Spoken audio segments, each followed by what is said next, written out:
Double shocker. Double shocker. We're in the machine. What's up? And welcome back, all my good-looking agency motherfuckers, you digital pimps out there building internet businesses. I am the degenerate Frankie Fihn, trying my best to answer your questions. For those of you guys who don't know me already, I wrote 2 best-selling books, kind of chairs in the way, but you can see those babies. There we go. They're in there. I've been doing this 20 years, built 3 of my own agencies up, 100 plus clients, and now sharing goodness with you guys. Just so you guys know, a little quick announcement before we get rocking and rolling is that we got an event in Los Angeles that's coming up in about 3.5 weeks. So come join us. We're going to be closing sales on videos, making Stripe notifications appear when you sleep. That's the most exciting part to me, is waking up to a paycheck. I remember how hard back in my former job days I've had a couple of jobs, but I remember working for the Ford Motor Company. I worked for Caterpillar. When in a former life I was an engineer. I had, a bartending job. I worked for Red Lobster. And, those things keep you prisoner just for a paycheck. And I'll tell you, when you can sell through video and you know how to make offers and you wake up to money, life gets easier. Not all of it, mind you, but some of the good parts. So if you guys are interested in building that for you, come party with us. LA is a fucking cool place too. And you can hang with some cool peeps. All right, let me take a little swig. Some water. Cold water too. Ladies and gentlemen, boys and girls, children of all ages, Frankie Fihn proudly brings to you our weekly Q&A. With the golden dad guns, His Holiness, the Lord of Lords, the King of Kings, the greatest of all time, 170 pounds of pure steel and sex appeal, His Holiness. It's me. All right. Enough shenanigans. Let's get into your questions. I need the shenanigans, guys. I don't know how you feel about that, but Rio says, why it should make bigger offers. Can you explain, Frankie Fihn? Short one is okay. So this was in response to something I posted on Facebook, where it's talking about, you want to make more money, make more offers. As a little side note, by the way, if you want to get good at making more offers, do them through video. If you need an hour call to make an offer, you're going to make exactly 1 offer an hour, and that's going to be your maximum ability to earn.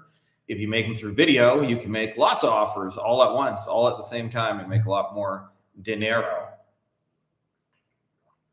Robert De Niro Jr. Anyways, so I said, make more offers, make bigger offers. And he's asking basically, what does it mean to make bigger offers? Well, I'll give you an example, okay? We got George in our mastermind, and he is selling AI voice solutions, right? So somebody calls a business, and instead of the normal human being answering the phone, actually, usually most times they don't even answer the phone, but now we have an AI receptionist. She sounds like a real person. That person answers the phone. That person or that AI thing helps schedule the people into the calendar. Useful because businesses don't answer their phone. Also, they don't always have 24-hour coverage, right? So initially, George was offering this to small little home services contractors. And eventually he realized that he would make way more money if he offered it to franchises with more than 50 locations. So it's a little bit of a longer sales process, but he made an offer. One client accepted it, $50,000 a year in recurring income. One client, one fucking client. What's the difference between when he sold it to a small guy and when he sold it to a 50,000 guy? It was like literally just a bigger offer and a bigger client, like more of the same thing because the client is bigger. So with the teeny tiny client who gets, 30 calls a month, it's like, hey, we can charge you $297. For the franchise that has 50 locations, it's like, hey, we'll do it for 50K a month. And now he's getting more and more franchises and expects to hit 1 million a year or per month selling AI voice solutions. So I wish him greatest of success in that. He's making bigger offers, right? So if you want to make more money, it's not just that you make offers, it's who you make into, right? Like obviously the only thing that changes with the bigger client is the volume of phone calls, but nonetheless, that makes it a bigger offer, right? So you want to make more money, make more offers, make bigger offers. You want to make more offers more frequently, sell them through video instead of through calls. That easy. Jason says, hey, Frankie, thanks for the advice on the Loom I sent you. Made the adjustments. It's looking pretty good now. Yeah, brother. I usually, just so you guys know, like to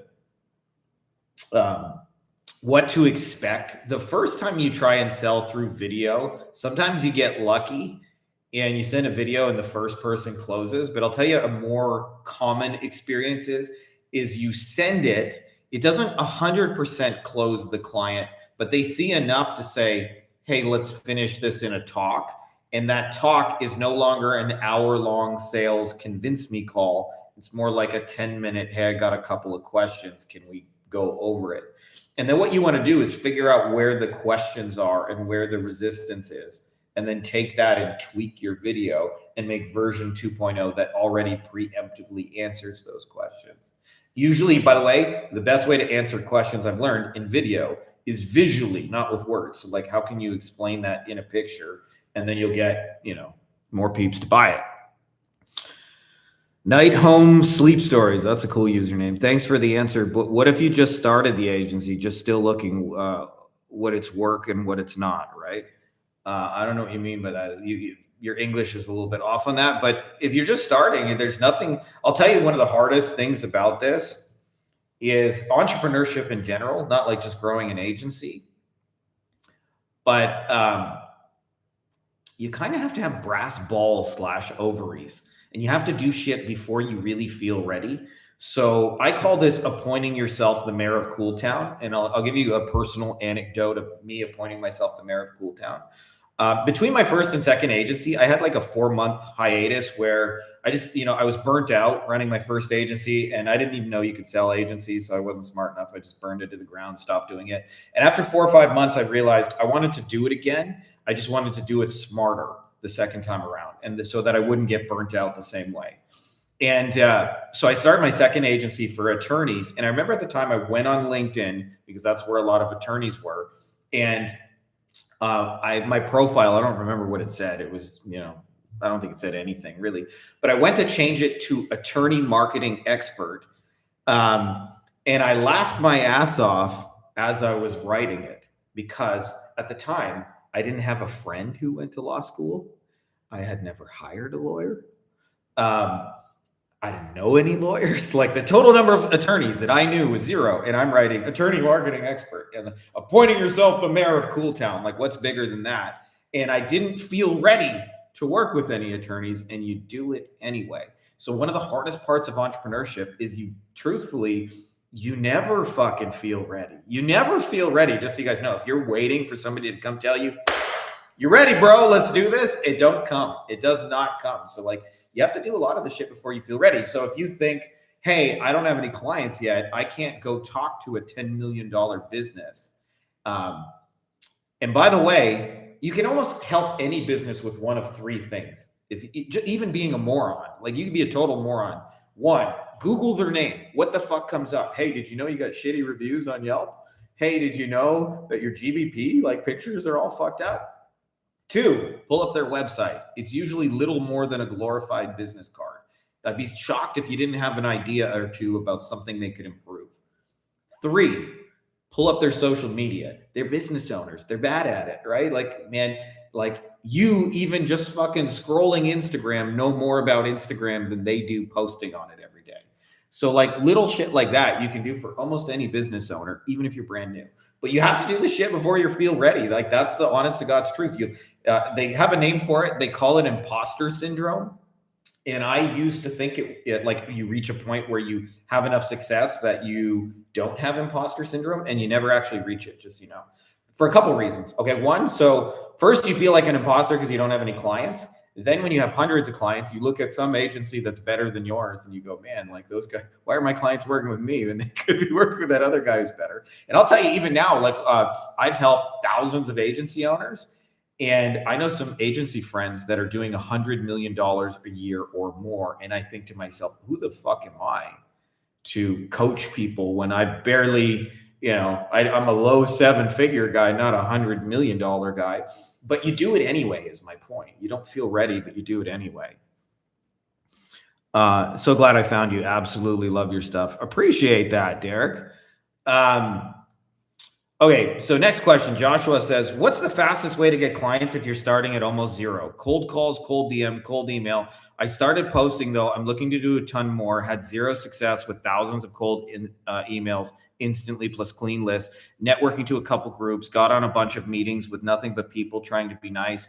Referral program, 20% ongoing to affiliates to an agency. And my one GHL client, nothing. Looking for inspiration or a video.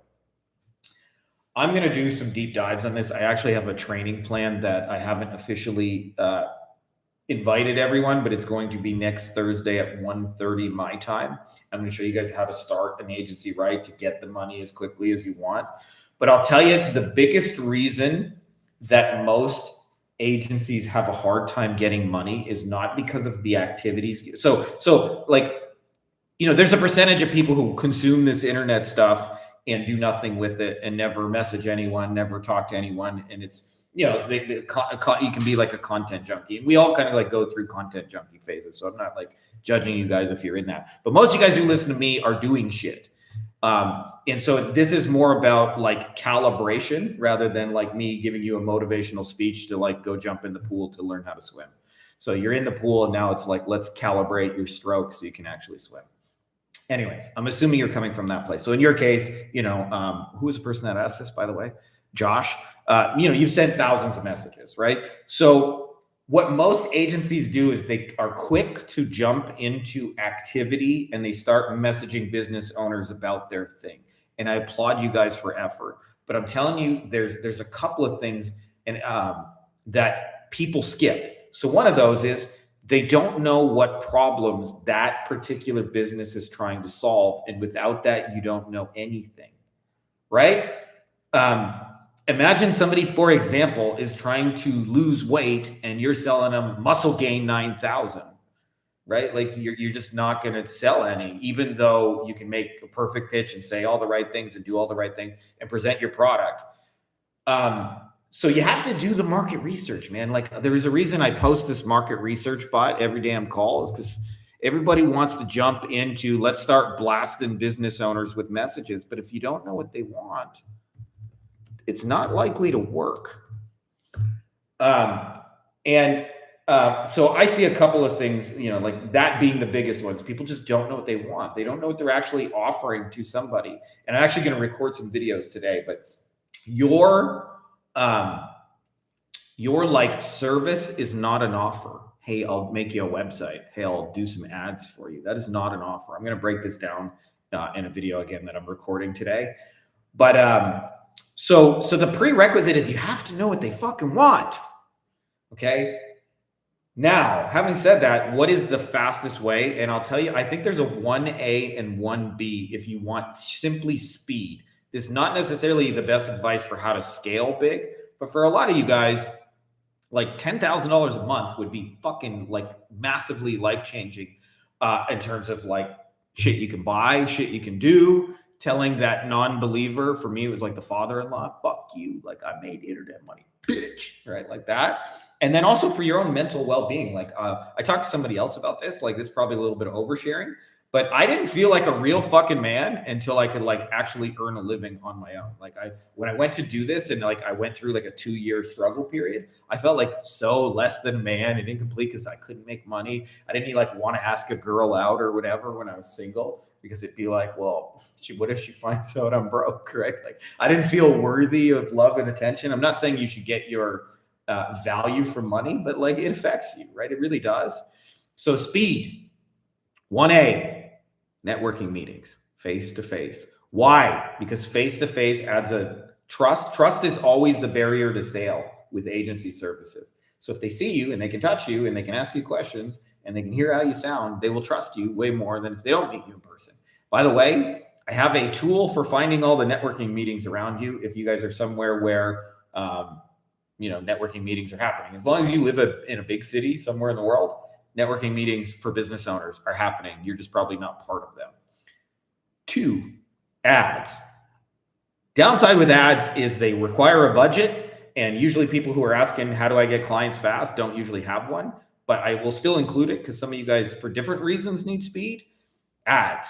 You just put the credit card in the Facebook machine, you can start putting offers in front of business owners. But both of those work better if you know what they want. Now, how do you do like networking? Okay, I'm going to give you guys the simplest key in the world to do low, simple, easy networking that will make you sales. So you meet a business owner at a fucking BNI meeting or a chamber of commerce, or I got a local entrepreneurs meetup. You spend the first 5 minutes talking nothing about you. Hey, what do you do? How long have you been doing that? Oh yeah. What, like who are your main competitors? How do you, and eventually they will ask you, what do you do? And you say, hey, I do this internet marketing stuff. You go, if you want, I can do an analysis right here. It'll only take me 2 minutes. And they say, sure. And you're going to pull up 3 things. You're going to Google their name. What do you see? You're going to pull up their website. Again, it's usually just a glorified business card, social media. And usually at the bare minimum, you got an idea or 2 or 3 just looking at those. Hey, like here's an example. And sometimes it's like really small, stupid shit. There was this one landscaper and he was posting Google our name. Well, he never actually Googled his name. He had 1 review for 3 stars. Did you know you got 1 review for 3 stars? Like you're telling people to Google you, you're breaking the sale right there. If you want, and this is the transition to the sale, if you want, I can put together a little quote for you and send you a price on it. And he'll almost always, or she will almost always say, yes, please, please. And you know what you do? You don't need to sell anybody on the spot, by the way. I usually give it to them the next day, 2 days, 3 days if I got lots of shit to do. And I just send them a little quote. Hey, remember that Google review thing you mentioned? Well, I could get you probably like 50 reviews, and here's what I do. And I charge you $1,000, $1,500, or whatever, right? Whatever your price is, and you send it to them. Now, this won't scale because usually networking meetings, especially if they're just local ones, they're unfocused. You get a mixed bag of business owners. You'll make a website for one guy, but it's very good for getting money fast, clients fast. And by the way, they do not care whether you have done this 0 times or 10,000 times. All they care about is that you actually know how to help them. So like if I show a guy who's got 1 review for 3 stars, like you're all fucked up, dude. He don't care. How many times have you got Google reviews? He wants to know, can you help me? If the answer to that question is sincerely and honestly, yes, they will pay you. Okay. And by the way, there's no rule that it says I have to sell my service to fulfill it. And contact a friend who does Google reviews and say, hey, how much you guys charge? Oh, $297. And then I turn around and offer it to the guy for $600, right? Say, hey, I could do this for $600. All right, cool. And then I bring in my bro. So fastest way to money is face-to-face. Second fastest way is running ads, but as a prerequisite, you have to know what they want. Now, having said that, since a lot of you guys are doing cold outreach, I'll tell you a couple of things that many people religiously do wrong that makes cold outreach hard. First thing is they don't really think much about the list. As long as that list are dentists and they're trying to sell to dentists, they start blasting. But 80% of dentists don't buy marketing services. So you want to be really, really focused on the people who spend money. You skip that detail and it's like I send you to the Jewish vegetarian conference and I say, go sell some ribs. Nothing you say or do is going to work because you're talking to the wrong people. So we want to get a list of buyers. That's like thing number 1. Thing number 2, like I said, what are you actually offering them? Do you actually know what they want? Because most agencies don't, which is why, by the way, I posted a link to the market research bot. It'll tell you what they want. It'll tell you what they're stuck on.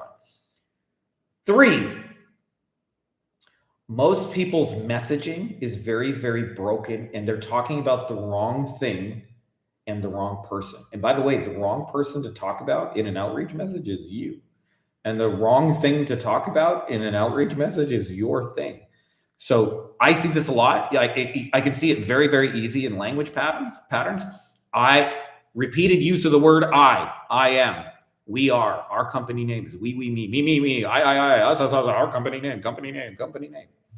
Wrong person to be talking about. They're never going to care about you. Right person to talk about is you. You're running ads. You're doing social media. You're posting shit on your website. You only have 1 review with 3 stars. Do you know that? Right? That's about you. That's the right person to be talking about. And also you have to relate your thing in terms of a promise of what it'll do for them.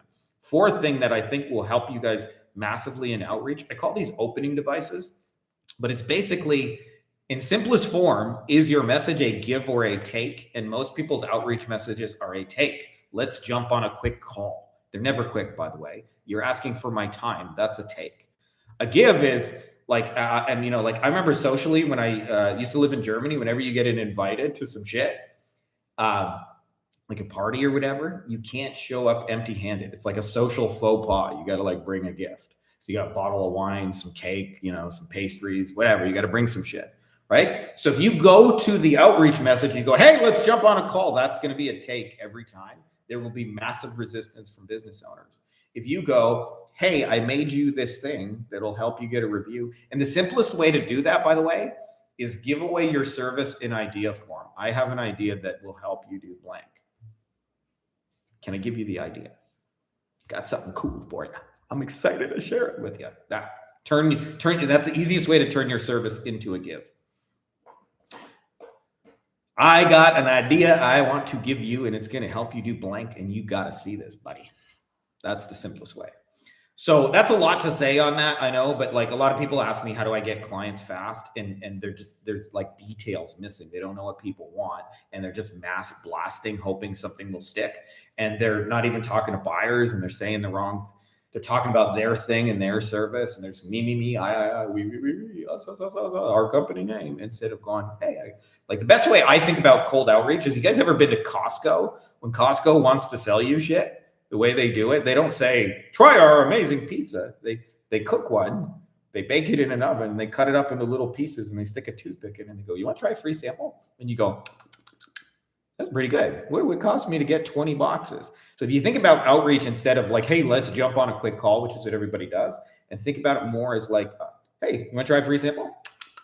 That's pretty good, right? You'll strategically be in a better place when you do that. But having said that, I don't think outreach is the fastest way to get people. I think it's one of the slowest ways, but everybody asks me about it because it's free, and most of you guys are starting out, and I know you don't like, you're not sitting on 100 grand in startup capital to make this work. And so outreach is something you can do like from your bedroom or wherever you're doing it, in your mom's basement. I ain't judging if you live in your mom's basement. Everybody else will judge you, but Frankie won't. I slept on my girlfriend's couch, by the way, for the first 2 years of this business. It was a rocky start, just so you guys know. It gets better for those of you guys who are going through this.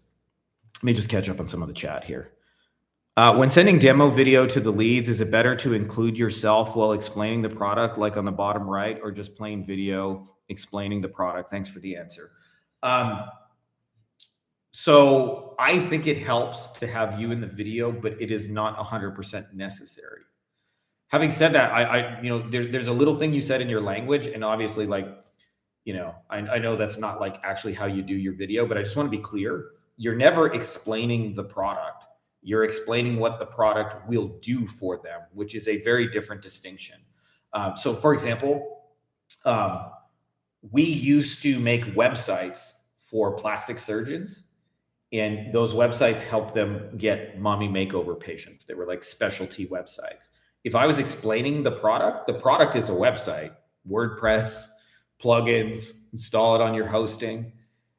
What I explain the product, I explain, this is how you're going to get mommy makeover patients. We're going to make a mommy makeover page. We're going to have before and after pictures of mommy makeovers. We're going to highlight your awesome reviews. We're going to talk about how you're the #1 mommy makeovers surgeon in Dallas.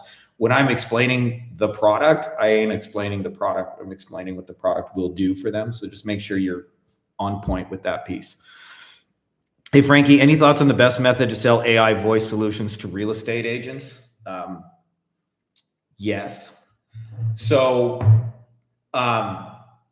just so you know, we've sold a lot of AI agents in like various spaces, but I don't think we have anybody that, off the top of my head anyway, doing it in the real estate space. But I'll tell you, one of the things I've heard directly from real estate agents that they fucking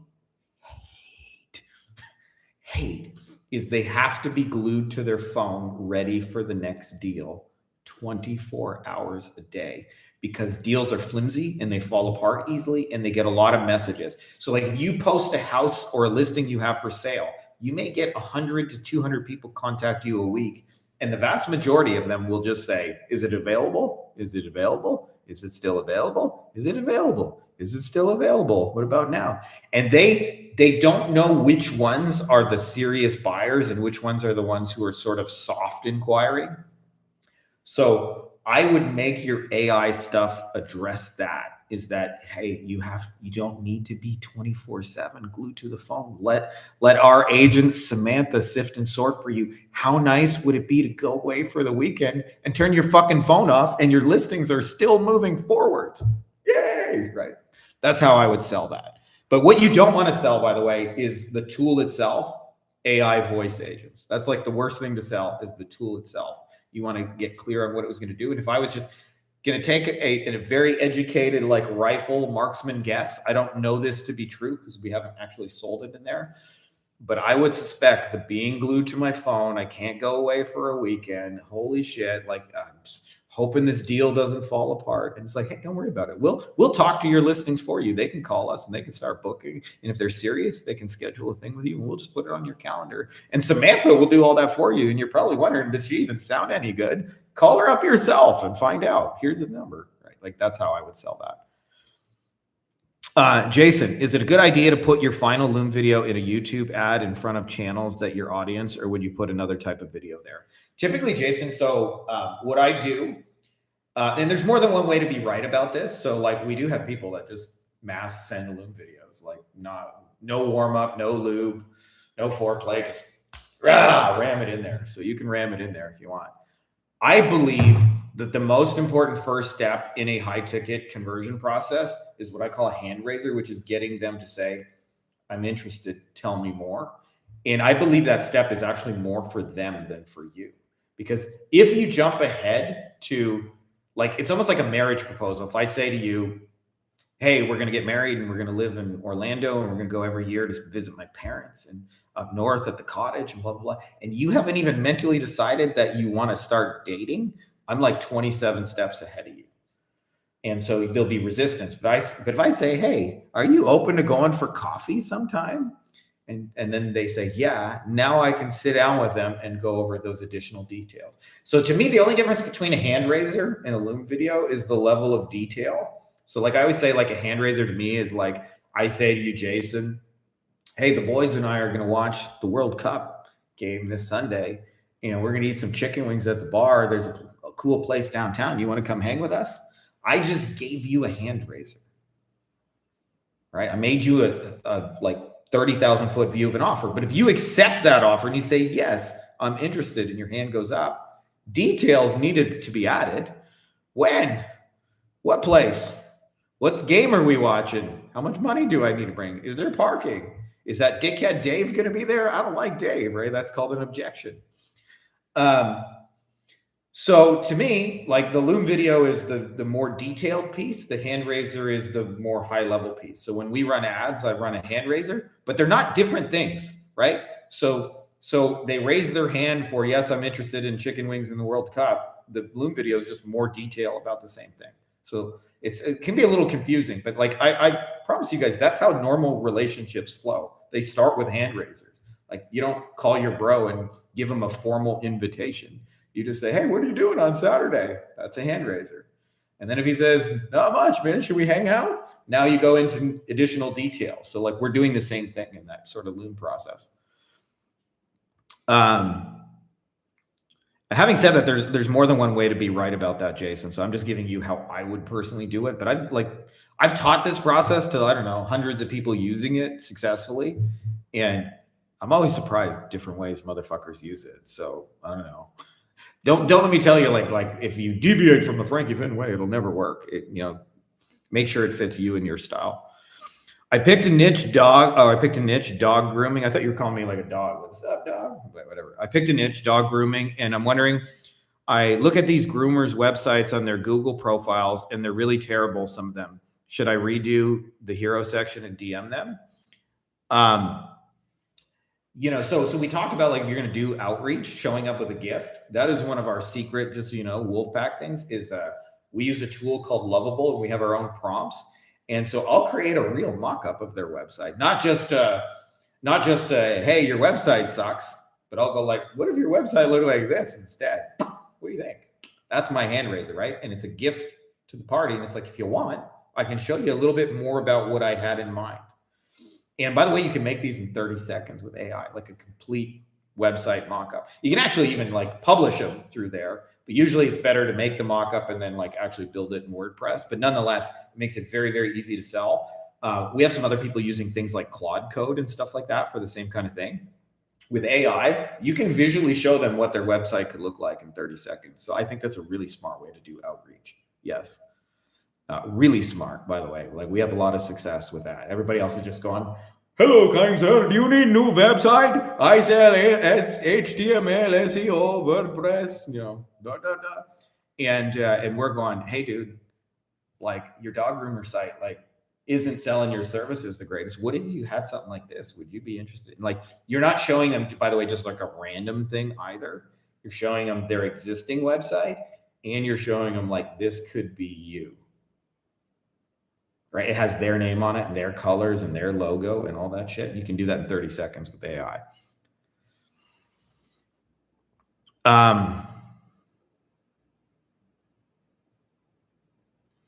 Why for some people they have, I missed a couple. WordPress laughing, there you go.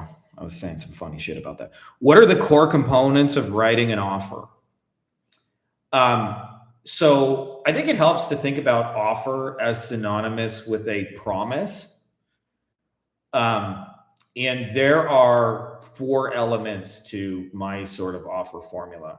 There is a symptom, like problem, that they are experiencing.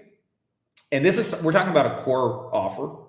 Having said that, you can improve offers with like bonuses and guarantees and things like that. So like, I want to just talk like a main promise first. So the first piece is like a symptom, like what's not working in their business now. And a lot of times businesses, it's really simple shit. Like, we're slow right now. We're slow. That's their symptom. We're slow. Then there is the outcome. And the best way to think about an outcome is not like, what can I do for them, but who would I bring you, right? Like a roofer, for example, sees a leak job across town and a 250 commercial flat roof as very, very different leads. So most people just say like, we'll get what? We'll get you leads. But who is like, which leads, right? So symptom, outcome. Next piece I call the new and exciting way out, which is like a different and desirable plan. So a lot of you guys are here from my new and exciting way out, which is old way is jump on calls with people. New way is send them a video and let them sell themselves, right? That's new and exciting way out, Loom video. So that's another core piece. And then the last piece is what I call timer. Timer is every reason somebody says yes or no to you. It's an acronym. It stands for time, identity, money, energy, and reputation. And so what you want to do is, if you want to make offer sell, like, it's less time to use you, it's in line with their identity, it'll make or save them some money, it's easier than doing it themselves, and it'll enhance how they will look in the eyes of others. If you can make your offer do at least some of those things, it'd be easier to sell. And so the way I present this in a formula is I just call out the audience name and I say, do you have these symptoms? Well, we can help you get this outcome instead, this kind of person instead, using our new and exciting way out, which eliminates all these timer things that you don't want to do. That's the core way we make a promise. And then you can enhance those things with like bonuses and add-ons. And that's kind of like, there's an art component to that. That's like really creativity. But what most people think is an offer is like, we do Facebook ads for $2,000 a month. And to me, it's more like, what is that service going to do for them in terms of a promise? So us, it would be like, hey, we can get you motor vehicle accident cases that don't already have an attorney, weren't at fault for the accident, have insurance, are inside the statute of limitations, and we can get them to you for under $1,000 a signed case using Facebook ads. The Facebook ads is like the least important detail in there to them. So I hope that helps you guys. I'm going to do some stuff on this today, actually, because I have a batch recording day today. Why for some people they have instant success and then for others it takes longer? Is it just luck? I'm not a big believer in success coming down to luck anyway. I don't know. There's a lot of factors. I'll tell you a couple of the big ones that affect. One of those is self-belief. The people I meet who perpetually struggle, usually perpetually struggle with beliefs about themselves, their own worthiness, their own ability to make this work. Like that's one of the things that makes people struggle a lot. The people who tend to succeed at this more, they don't always they're not like razor full of like confidence. They're not like Donkey Kong, just like, I believe, but they tend to be more willing to try stuff and put their doubts on hold for a minute while they go do that. Second thing is I see if you have previous sales experience, you usually will pick this agency up thing faster. That doesn't mean you can't succeed without it. But a lot of the people I know who used to sell face-to-face intuitively understand better what to say on a website because they actually had conversations about selling stuff with people. And then probably one of the other things I mentioned is just solving a market need. The market don't give a fuck whether you've been doing this 10 years or 10 minutes. Like everybody thinks, I'm new, oh no. Like they don't give a shit. If you can help them do something that they want to do that is in their own motherfucking selfish interest, they'll move quickly. But those are probably the three biggest levers. Like, do you believe in yourself? Do you know how to sell? And then, is this actually like something people need? If you tend to have those three boxes better checked than most, you'll usually succeed faster. Having said that, it's not always rainbows and butterflies. Like, just so you guys know, my first 20 months, I made zero internet money. And by the way, that's like almost like 700 days. I had a father-in-law in my ear. When are you going to get a real job? This stupid internet thing. Like all those things were there. Right? And, I remember it's still actually one of my happiest moments in life is he said to me, he used to always refer to it as my little internet thing or my little side thing. He would use those kind of interchangeably.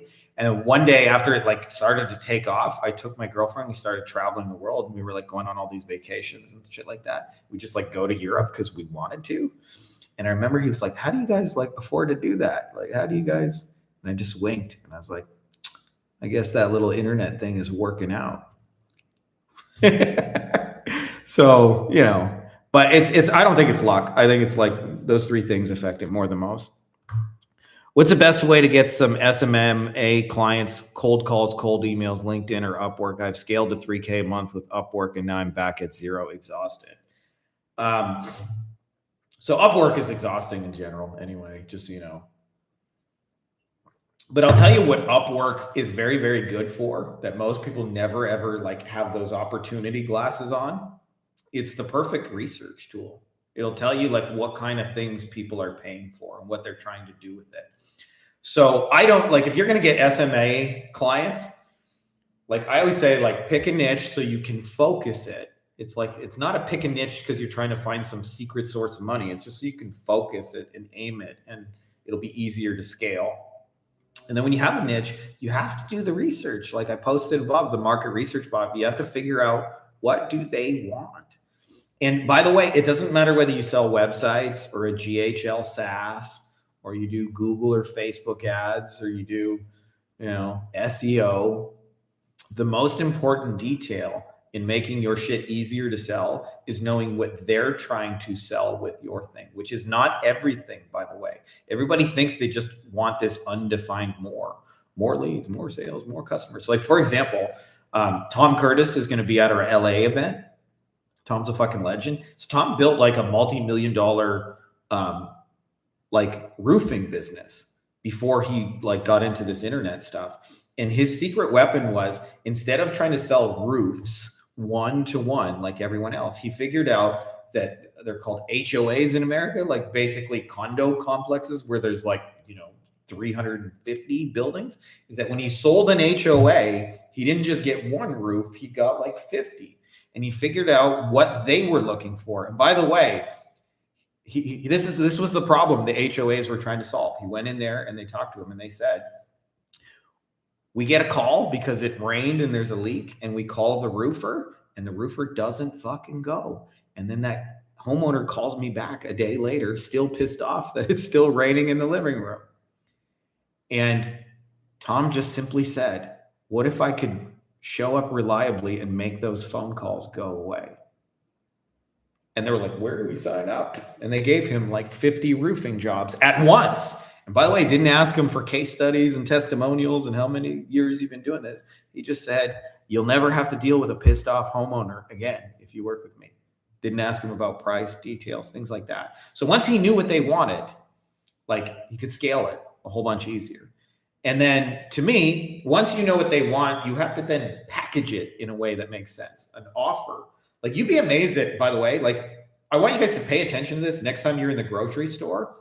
You do not buy things at the grocery store based on what's inside. You base it on the package. I saw an example here. I was in Mexico. And these like little sneaky fuckers, man. I was looking at some cookies, being a little naughty boy, eating a little unhealthy thing. And they had different kinds of cookies. And one of them was like, the package was longer. And it said 25% more cookies. And I looked. This other one had like 8, and they had 10. And I was like, oh, that's 2 extra cookies, right? My hungry belly heard 2 extra cookies. And then I looked at the packaging, and I looked at the weight, and it was less weight than the one right next to it was 8 cookies. So they gave you just 10 smaller cookies and made it sound like you were getting more. And I guarantee you, most people buy that thinking they're getting more, when in reality, they're actually getting less cookies. Guarantee it. So you want to think about this as selling your service is just as much about packaging as it is about like actually being good, because they can't judge the service. They can only judge the packaging. And then the last thing is put it out there and make sure you're doing it in front of buyers. And there's a lot of different ways to do that, but it sounds like, you know, cold calls, cold emails. And I would tell you the one to figure out is, who are they trying to sell through your SMA service? That's what you want to focus on. So like if I'm talking to a dentist, I'd be like, dude, we can post on Instagram and get you fucking Invisalign patients all day and night, motherfucker. And I know the dentist wants Invisalign patients. That's why that messaging works. That's what I just started. I have 6 made and just wanting to contact them. So that's Derek. Once you do a website mockup and they say yes, do you have someone else build it? I typically do, yeah. It's up to you. I mean, there's no have-tos in this, Jason. So if you want to build them, you can. But to me, I would rather focus more on sales and make more money and let someone else worry about actually building it. I think I'm better used in the selling shit role. But, you know, in the beginning, sometimes it makes way more sense to do it yourself, especially if like, you know, they're paying you $3,000 and that's the only $3,000 you made this month. Like you might not want to split that 1,500 with another guy. So I'm not going to give you like a one size fits all answer, but typically I outsource it and go sell someone else. I did try a hand raiser post in a Facebook group, but nobody hands up their hand. I think, by the way, it would help you a lot to use ChatGPT just to help with your typos. And by the way, I don't usually post hand raisers in Facebook groups. I get the people. So this is kind of like a tricky thing, but most groups will ban you if you just start posting, you know, buy my shit. Like we have this thing for sale. But the reason I go to groups is you can find active buyers on the platform. You want people who spend money on the kind of things you sell and are active on the platform, right? Because like sometimes on LinkedIn, like I'm not active. Like my VA post, if you guys follow me on LinkedIn, just so you know, you're interacting with my VA, not with me. I think I log into LinkedIn like once every 2 months, if that.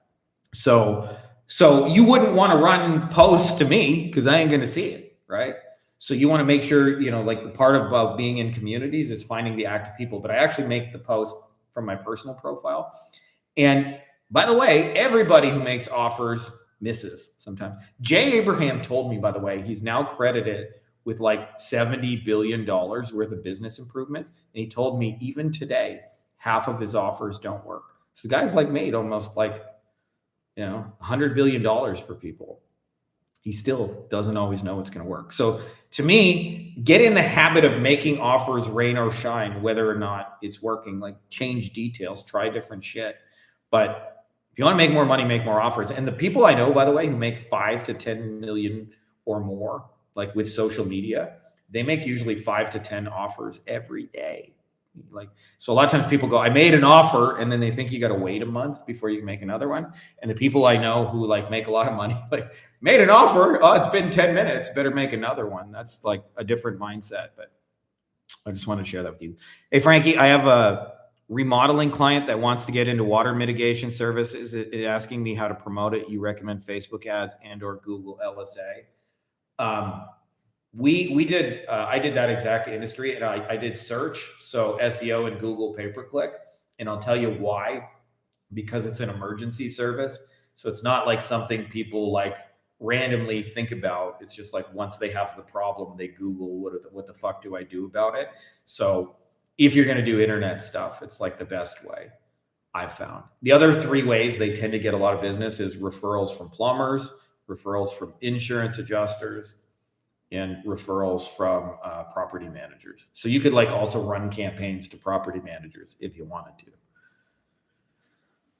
Derek, using Google AI Studio to make your mock-ups, they don't use credits, or at least I haven't. There you go. Same deal. But, you know, showing people, bringing a gift to the party, not saying, hello, sir, I am website maker SEO package. You go, you know, hey, like this is your website. It kind of sucks, but I made you this mock-up, and like, would you be interested in it? That's, by the way, that's I don't know if he's watching, but Kai redesigned our landing pages. I found this out after I paid him to do it, that he was like, you were my first client. I didn't know that. He just made a mock-up and said, dude, your landing page sucks. This is what it could look like. And I was like, oh shit. I was like, can you do that for me? Right. And it wasn't anything he said that sold me. It was the visuals. It was like, show me a picture of the one I got and show me the picture of the one I could have. And I was like, I want the one I could have. I want that one. I know it's ugly. I don't know how to make nice pages. I'm just a GHL idiot, right? So can you give that to me? I must make $2,000 in 2 months. How can I do that? $2,000 to me, dude, that's one person. So go find one person who's got a $2,000 problem. Go solve it. A lot of times too, we get so caught up in our own, like, I need to make money. I need to make money. I need to make money. Like that scarcity voice, that you guys miss that business owners are bitching about their problems all day long. Go on Reddit, join some business groups, bitching about problems. Go on Facebook communities where your people hang out, bitching about problems. Go on, you know, Quora, go on LinkedIn in their communities. They're bitching about problems. They're getting together face to face, bitching out. So if you can just tune off your own fucking scarcity voice and they're like, I need to make money, and think about somebody else's problem for a minute, ain't no shortage of those, just so you know. But find one person, solve a $2,000 problem. There's plenty of those. I'm thinking about selling digital products. What do you think? Oh, I missed the part 2 of that question. If you want to, like, there's one of the hardest things about this whole internet thing is there's no have to. There's no have to. Sell digital products, sell services, sell somebody else's service, white label it, meet them face to face, do outreach. It's really up to you what you want to do. I would say 50% of it has to come from the market, what they want, what they need. But 50% of it comes from you. Like, what am I willing to do and not do? So if you want to sell digital products, do it. I would tell you, like, I have a second book here, Passive Automated Recurring Income. That one, you can find it at digitalmakershub.com. And I would tell you, like, you don't have to sell your own products. There's already somebody who's got a product that's selling, that has never thought about creating an affiliate offer, that you can like sell things that are already selling. Derek says, sorry, I should preface and say, Lovable is great, but I quickly ran into paying them for more credits. I don't have that kind of cash on hand to keep buying credits. Yeah, I mean, Lovable is just a tool anyway. There's other tools like, you know, Claude Code. I think ChatGPT could do it too. I've never actually tried, but I'm sure it could with its new latest image generator, whatever. So to me, but the more you can show them, like, this is what your website could be. That's the thing, is not saying it with words, showing it in a picture. Demonstrations are powerful, man. This is your ugly website. This is the one you could have. Should we talk? Right? It's way more powerful than, dear kind sir, we make WordPress website, SEO package, and we are fast loading, mobile optimized, blah, blah, blah, blah, blah. Do you have need for website? That's that. I get that, by the way, just, you know, like as a YouTube influencer, I get those messages. How much do you think you should charge selling a website to a local service business, and is USA cleaning is better or Australian cleaning service businesses? It depends. So a lot of the biggest variable, by the way, for how much you can charge for a website, I call it the double who. It is not how good you are at making websites. It is not how fast loading it is. It is, one, who do you sell a website to?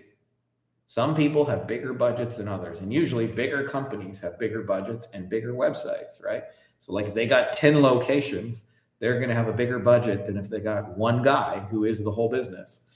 And then the second thing is, who do you actually help them bring through the website? So I'll build you a website is not as powerful as I'll build you a website to get Invisalign patients, even though like fundamentally the work is the same, right? That's why I'm like harp a lot about on offers and promises, because I'll build you a website is a $500 thing. I'll build you a website that gets Invisalign patients is a $10,000 thing. Your WordPress skill does not get any better from one to the next. But as a general rule, I'd say most of you guys are going to be somewhere between 500 and 10,000 for a website. And, pro bonus tip, if somebody's willing to give you $1,000 for a website, they'll give you 2 payments of 1,000. One of the easiest ways to double your prices is just, they talk to them about $1,000 and, you go back and forth and just say, what if we did 2 payments of 1,000? They'll sure. So anyways, you just doubled your prices. Is it better to figure out what someone wants or help them solve a problem they're dealing with? I think those are the same thing. Just, what they want and solving a problem are the same kind of thing.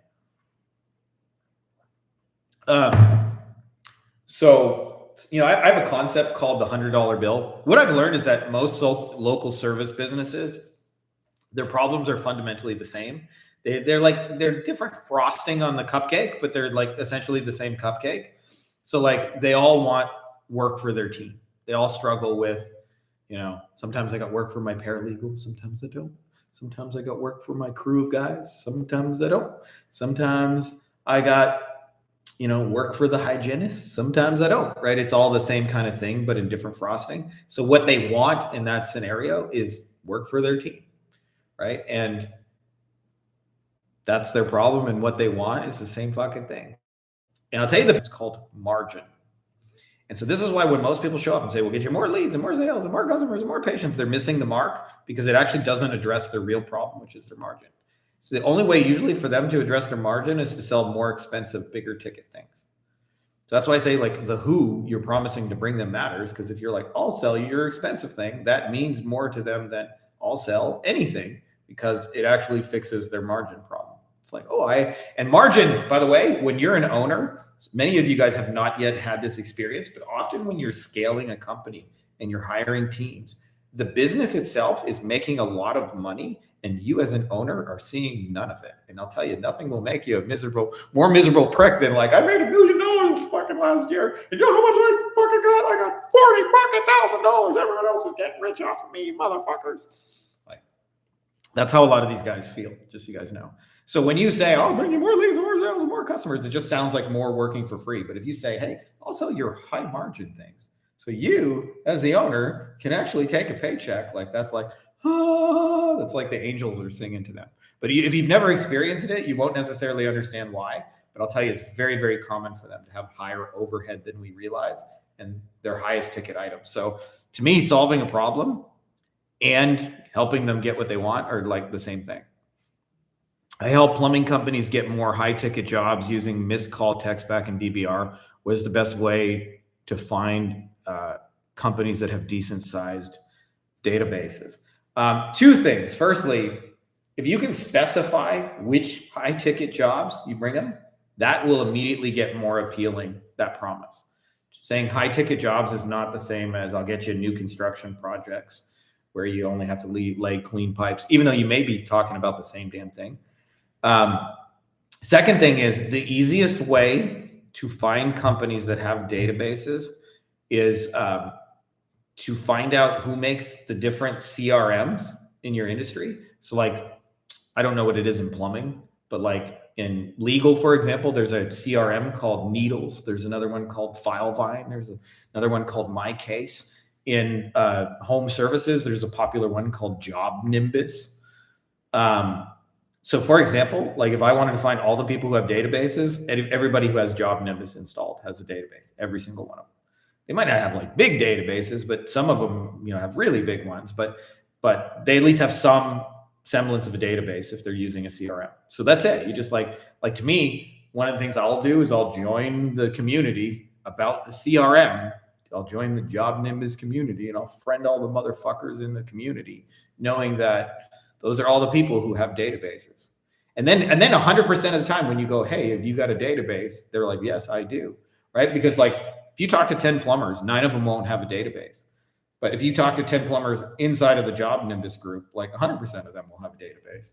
So that's how like I target them. It's just find out what the CRMs are and then go get in front of those people.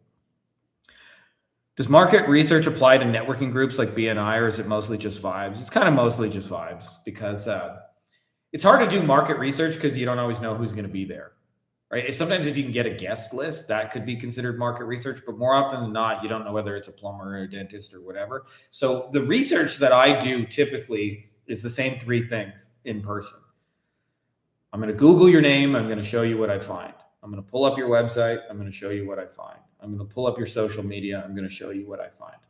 And then based on that, I'm going to say, if I was you, this is the one thing I would work on first. Dude, your website is a glorified fucking business card. You need to fix that. Dude, you have 3 Google reviews. Who the fuck's going to call you with 3 Google reviews? You need to fix that. Dude, your social media is like, you're just posting boring shit about accounting. Nobody gives a fuck about accounting. Like, show like that dude smiling in your office that you saved $50,000 on taxes, and they'll go, I want to do that too. So it's mostly just vibes for that reason. How do you recommend marketing and selling anything? That's a loaded question.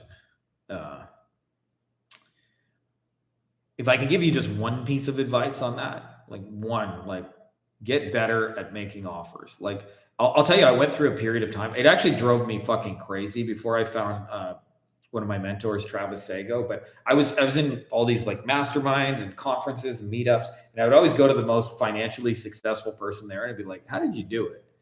And they would always go, "Offers, man." As soon as I figured out my offer, this thing took off. And I was like, "Oh yeah, how'd you come up with that offer?" And they could give me little pieces, but nobody could explain how they actually like made an offer, and it drove me fucking crazy for like years. And then the more I started figuring out, like, because what happens is most people do push-based selling. And one of the things, by the way, if you guys are coming to Los Angeles, one of the things that I'm going to be unveiling is I've created a tool that will help local business owners make better offers. Because, by the way, the reason why dentists and all those people struggle to sell their shit, because their offers suck. This is their offer. Frankie Fihn's business, we do blank, blank, and blank. Call now. That's their offer. It's even that good, right? Like, that's it. Like, you can take any business. Joe's Landscaping, A, B, and C. We do landscaping, and more landscaping. Call now. And they don't really think about it. Like, so it's like, pretend, for example, you're a landscaper. You're driving to somebody's house, and half the people are asking you, dude, I just need somebody who can cut my lawn every week. And if you can do this for, under $200 a month, I'm your client forever. Well, then they need to go run fucking ads and say, we'll cut your lawn every week, rain or shine, $200 a month, guaranteed, blah, blah, blah, any size lawn, some conditions apply. Like, that's the ad they need to be running, is making that offer. And they don't make offers until the very end. And one of the things that we're going to do to change the success is just bring the offers forward. What happens is when you switch to offer-based selling, it becomes way less push, call me, drive to your house and do an estimate, and becomes way more pull. So for example, like if you imagine a landscaper, and this is like a fictitious scenario, like I just made this shit up. For those of you guys who are not native speakers and don't know the word fictitious, made this shit up just now. But imagine the landscaper, half the people are asking him to cut the lawn for less than $200 a month. That's the offer that's already working. But you go then look at his website, it don't say anything about it. So when you put that forward in the materials, what happens is that can be sold right on a page. That does not require, like, if what I'm looking for is someone who can cut my lawn every week, rain or shine, and I'm hoping to keep my budget under $200, and I see a guy's website that says, I'll cut your lawn every week, rain or shine, for under $200. I don't need him to drive to my house. I don't need to talk to him for an hour about it. I'm just like, where do I sign up for this shit? Like, I've been looking for somebody like you, right? So if you want to like get good at making money, like I feel like there's no greater skill. By the way, and that's like one of the things we're going to be doing in LA is giving all of your offers a facelift and giving all of your clients offers a facelift, thereby making both ends of the spectrum easier to sell. It's easier for you to sell a client because you got a better offer. It's easier for your clients to sell their thing. By the way, most clients are making offers. They just wait till the very end. Or if they do, they think offer means discount. Get a coupon. That's their concept of an offer. But they're actually making offers. Like you go to a dentist and you're thinking about getting your teeth whitened, and he sits with you for 30 minutes in the chair, and then he goes, okay, it'll cost $2,500 a month to get, or $2,500 to get your teeth whitened, and we accept these kinds of insurance. That's ultimately the offer he's making. So we're just changing the order and making that centric so you guys can sell more shit.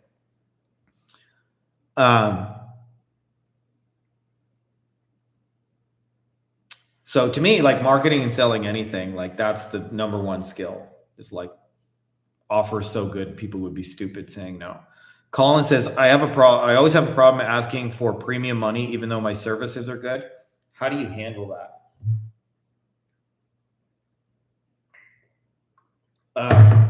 So this is 50-50, Colin.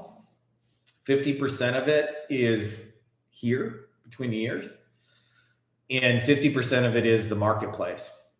So I'll address the second part of that, the marketplace. That's easier. Is the way you sell premium shit is you do it for premium people. So, I mentioned this at the top of the call, but like a lot of you guys, might just be getting here, haven't seen this yet, or weren't here for that part. So George in our mastermind was just bragging about, I got a $50,000 AI voice solution client. So $50,000 a month, so $600K a year. They're paying him to do AI voice. One client, one. It was a really big fucking client. That's the answer to the question of how. So they have something like 75 locations or something like this, somewhere between 50 and 100. I don't remember the exact number, but like more than 50 and less than 100. Anyways, he's doing an AI voice solution for 100 locations. That's how he was able to get 50K a month. By the way, before that, he was doing it for smaller guys. Do you think his AI voice solution got any better when he did it for the single plumber versus the 75 location plumber? It didn't. So he was able to charge a premium price simply because he's doing it for a premium client. That's the biggest secret of it all, is just do bigger shit for bigger people.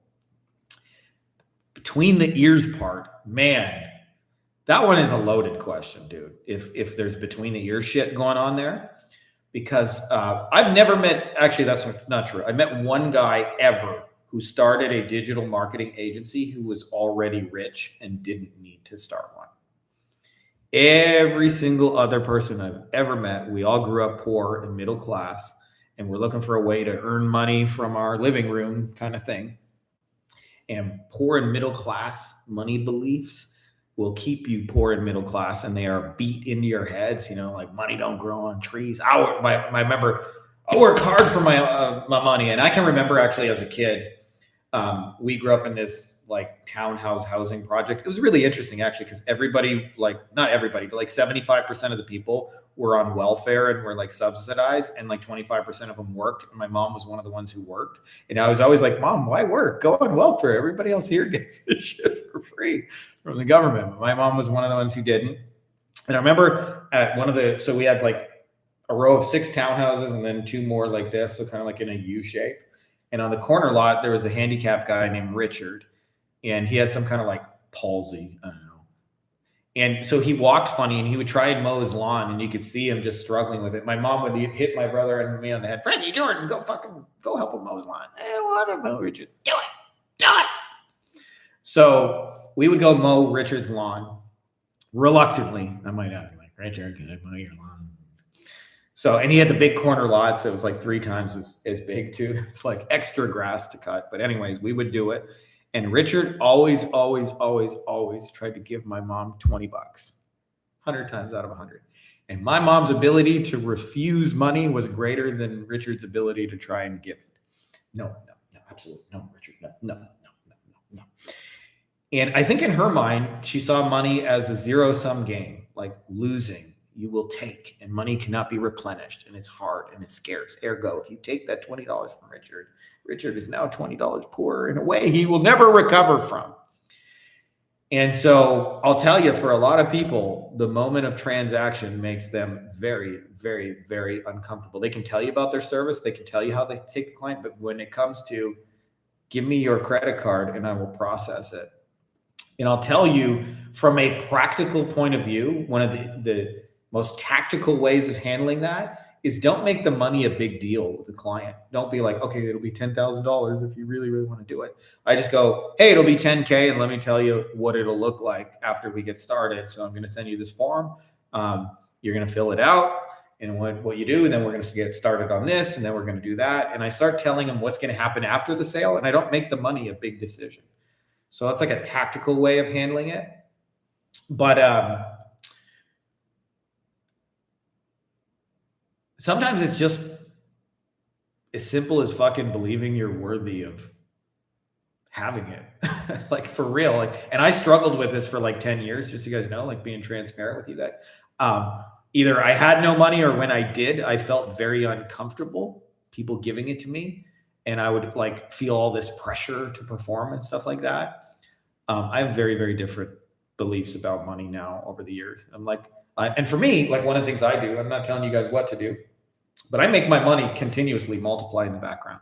So while we've been having this conversation, small ways, not big ways, but I'm richer than when this conversation started, because I have things that are compounding and growing and assets that are expanding. So having said that, like, do bigger shit for bigger people, and then believe you're worth it. That's how you charge premium for. Hey, Frankie, are you going to have online attendance as an option for the LA event? A few people have asked me. I'm probably not going to stream it live, because that's like, there's a lot of complexity and, like, you know, making sure people can hear it and stuff, but we are going to record it and probably sell the recordings after. If you guys want that as an option. Jesse R. Frankie is the motherfucking man. I'm looking forward to the, hell yeah, dude. So am I, dude. I'm looking forward to seeing you. I'll tell you, for me, I've been doing this long enough that I don't always know exactly how, but I see how lives change 6 months, 12 months, 2 years. Like, you know, I mentioned George, but George posted this morning, you know, he's doing a 50K a month client. When I first started, he was like literally doing cold calls in his apartment with the oven open, because he couldn't afford the heat. He couldn't afford to heat the whole apartment. He had 2 clients that were paying him $1,000 a month, $2K a month, living in Colorado. That's barely like poverty line. And he's doing cold calls in the middle of winter, standing in front of his fucking oven. And now he's got a single client. He's like, he's almost going to be a millionaire with one fucking client, and it ain't his only client, just so you know. And like, I've seen that happen enough times that I'm like, I'm just as excited to see you guys as well. Anyways, yo, I'm back. I'm the guy about the moving company's questions in the last live last week. The system texts the lead when the moving company does not answer the phone to set an estimate appointment. I called 20 companies with 30 Google reviews and above. Some said we all answer all our phone calls. Some calls went to voicemail, and 2 said, yeah, send me your demo. What do you think? Just wondering if I really had value with my system, or the problem I'm trying to solve is not big enough to attract enough clients to make it worth the time. I'll tell you, we're actually working, John and I, on a missed call text back, like, voice hybrid solution, just for all the people who don't. One of the challenges you're dealing with businesses, if you ask them if they're good at the phone, they always say yes. And they're not lying to you. They believe they are, and they're always actually shit at it. So part of the challenge you have to do is you actually want to leave voicemail. You want to be like, you just missed a call that could have been, you know, a big moving job. And so what we're actually doing, which is kind of sneaky, we're using the old High Level, which, by the way, just so you guys know, I'm a huge fan of free shirts. This is not me like trying to advertise and plug High Level. This is like, the owners were like, you want a free shirt? And I was like, I love me some free shit. It's my favorite kind of shit. So anyways, what we're doing is we're sending ringless voicemails. We call them and make it go to voicemail and say, you just missed a call that could have been worth money. Because otherwise they'll believe they don't miss calls. And even if they're good at answering the phone, they very rarely can do it 24/7 all week long. So Eugene Schwartz calls this stages of awareness. They're not even problem aware. So if you say, hey, are you missing calls and losing money? They're going to tell you no. So you have to be like, actually, you got a problem you didn't even know about. How about that? So you want to meet them in you proving you have a problem. And the best way to do that is to make sure they miss your fucking call. And if you want to do it like really sneaky, call them at 3 a.m. where they're guaranteed to miss your call. And if they have shit on Google, like people are going to call them weird hours of the night. So that's my thoughts on that. I skipped one in there just because your question was broken up. Sahil Wasim, can you tell me if you have client success managers in your team? And so do they also do the setup themselves, or those are different? And what's the role of CSMs in your agency? I don't anymore. We do a lot smaller client roster and have partnerships, but I did at one time. So there's a few things. One, they do all the client updates, and I'm going to do some content on this, but if you want clients to be happy, you actually need to do between like 8 to 12 client updates a month, way more than most people realize. So they actually should be touching the clients with little updates, not big updates, not like here's your end of month report update, just like a, hey, we're working on your site today. Hey, we're updating this. Hey, we're doing that, just so you know. Because otherwise clients don't know what you're doing, and then they assume because you're doing nothing that they're not getting their money's worth and they're getting ripped off. And if you proactively update them, they'll think you're awesome. So that's obviously like job number one. And then obviously like there can be meetings. I tried like run ours without meetings, but back in the day, we definitely did have meetings. And so, they would get together and, kind of get to the bottom.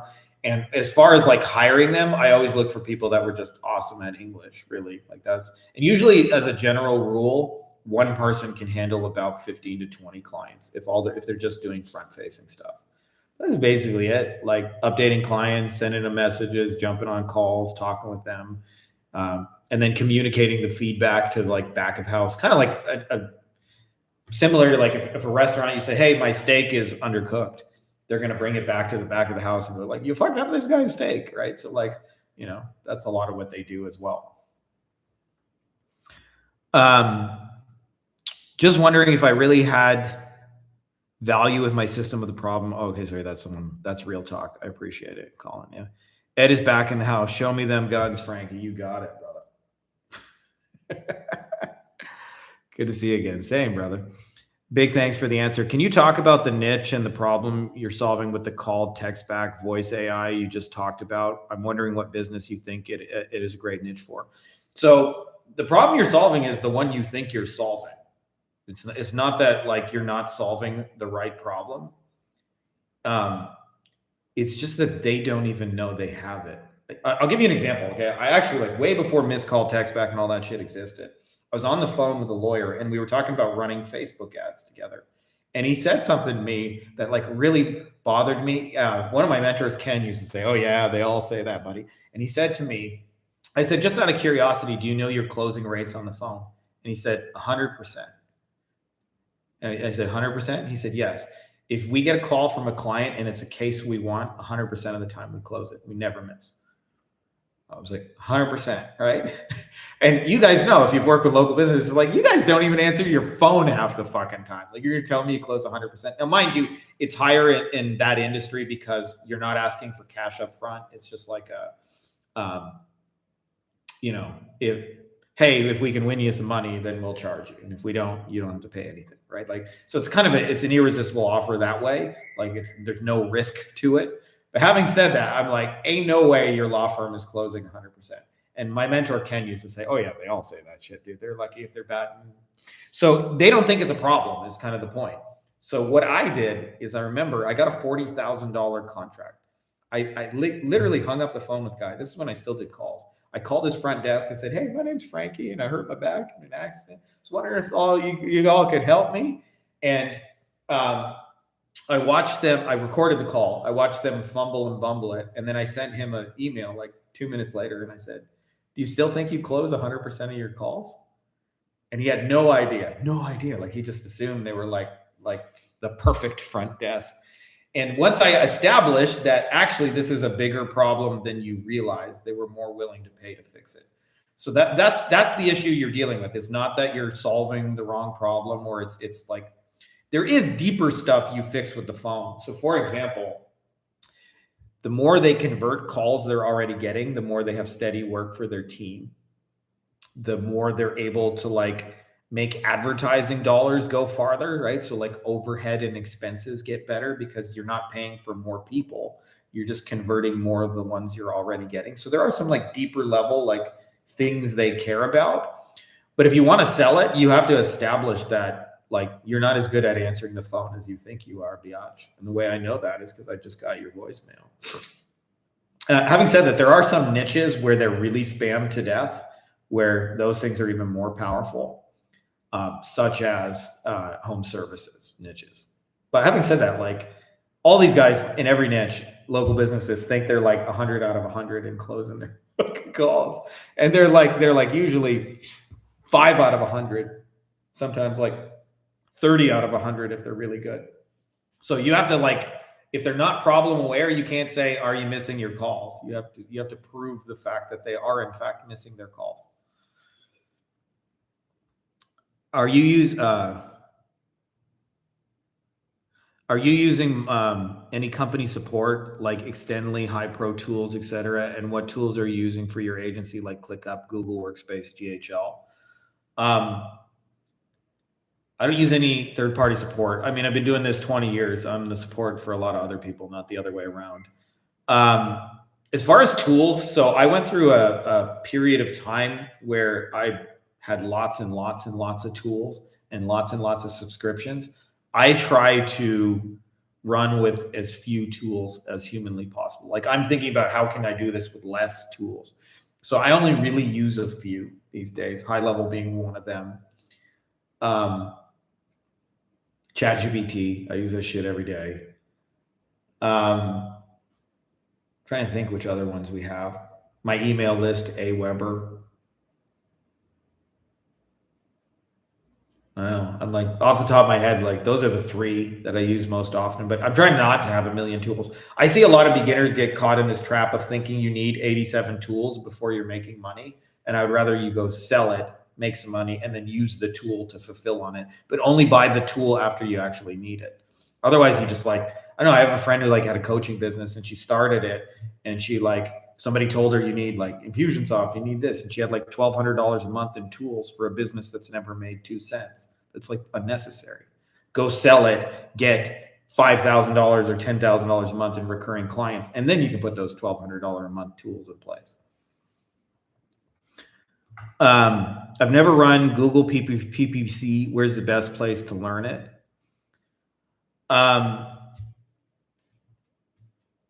There is some good stuff on YouTube. I'm trying to think who's like worth listening to for Google pay-per-click. Perry Marshall's probably the greatest at Google pay-per-click. I think most advertising is fundamentally simpler than most people. So like when you make it, so like if you go into Google or Facebook, or I like run ads on like Reddit and shit like that, like the options are overwhelming. Motherfucker, you can click this and you want to check that and blah, blah, blah. But I think ads are fundamentally like 4 things. Who do you show ads? AKA targeting. What are you offering them? Like promise. Visuals. What do you use to capture their attention in the first place? Copy and messaging. And I gave them to you in the order of importance. Who you show ads to, most important detail. Second most important detail, what do you promise them? Third most important detail, visually, how do you catch their attention? So with Google ads, like targeting, which keywords? Very important detail. Write a little ad. What are you promising to get them in that offer? I know with like restoration, speed is a big deal, right? So like when we ran Google ads in restoration, we'll get there faster than everyone else when it's raining in the living room is a pretty good promise. We'll get there. Like call us. We'll be there in 20 minutes. Anytime, 24/7. Like that was our promise, basically. We'll get there faster than the other guys. And then with Google specifically, what's very important is what's known as negative keywords. Because like, for example, you go, say you run in a keyword, Dallas plumbing. Well, it'll show anytime your ad, anytime Dallas and plumbing is included, but somebody might search, for example, Dallas plumbing jobs. So that's not somebody like looking to hire you. That's somebody looking to get hired, right? Like that's somebody looking to apply to a job. That's fine. You might want those people, but you don't want to pay for them in advertising. So you would put the negative keyword jobs. Same deal, landing page. What are you actually offering on that page? Like a landing page to me is just a vehicle to offer something. So But I would learn from Perry Marshall. I think he's the greatest of all time at Google Ads. I mean, he literally wrote the book on it. Do you start your message with problems to connect with problem-aware people, or do you cover the unaware market top and start with making them aware of whatever solution you made for them? There's different levels to it. So we mentioned the missed call text back. They're not even problem aware. They think they're awesome at answering the phone. So you got to prove that you actually do have a problem. Problem aware, you just speak to them about their problem. You prove that like it's not just you. 75 other dentists feel the same way as you. A lot of local business stuff is actually easier to sell than our own because they're solution aware. Like if your toilet is clogged, you know what a plumber is. You know what a plumber does. You know how much around what a plumbing thing will cost you. So like all you need to do is just go, we got the best solution and here's how. As where the missed call text back, you can't sell the same way and go, we have the best missed call text back, because they're not even aware that they have a problem missing calls in the first place. So, but like Eugene Schwartz talks a lot about it in Breakthrough Advertising. It's like a copywriting principle, is just figuring out where are they on the awareness? Do they know about solutions? If not, do they know about the problem they have? And if not, what do they know if they don't know anything? And then you just, the messaging starts based on the answer to that question. It's not always the same depending on what you're trying to sell. What do you think about database reactivation? Doable for someone that starts from zero? Yeah, I think it's easy. It's certainly easier. So I'll give you the simplest formula for activating somebody's database, okay? And this is a messaging formula. So you can like use a tool like High Level or whatever like tools send out messages. You can text it. You can email it. You can ringless voicemail. You can call people. It works in every media, but it's very simple. Thank you. We appreciate you. We miss you. We would love to have you back. That's why offer. I just gave you the cheat code to database reactivation. Thank you. We appreciate you. We miss you. We'd love to have you back. That's why offer. Right? Your favorite restaurant. Example. Thank you, Frankie. We really appreciate you. We love that you're a customer here and we miss you. We were thinking about how can we do something to get Frankie back in here. That's why we got a 2-for-1 chicken wing special on Tuesday night, because we know how much you love chicken wings. Please, would you come join us? Only available on Tuesday. There you go. You just reactivated their database. And by the way, they don't know how to reactivate their own database because they don't know how to message people. The only thing they know how to say is like, so do you still want to buy some plumbing? And thank you gets a lot of opens as a general rule. Hi, Frankie. What's up? Also, I'm being scared of acquisition. If I follow your Loom video method, do you think I can close clients through Instagram DMs? What would you suggest me as a beginner? I also bought your book. I think it's normal. Just, clients feel very intimidating in the beginning. Eventually you'll realize they're just regular people with real problems, and they piss and shit and fart and go pee and have kids, and some don't, and they have real life problems just like you, and they get stuck in traffic, and it's less glamorous than you think it is. But what I focus on in the beginning is, yes, like firstly, the question is, can blank be sold through video through blank? The answer to that question is overwhelmingly yes.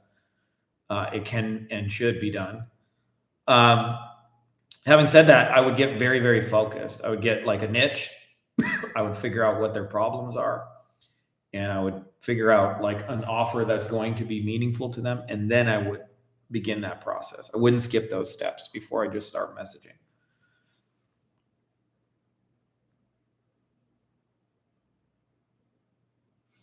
If we started messaging with making unaware people aware. Oh, sorry.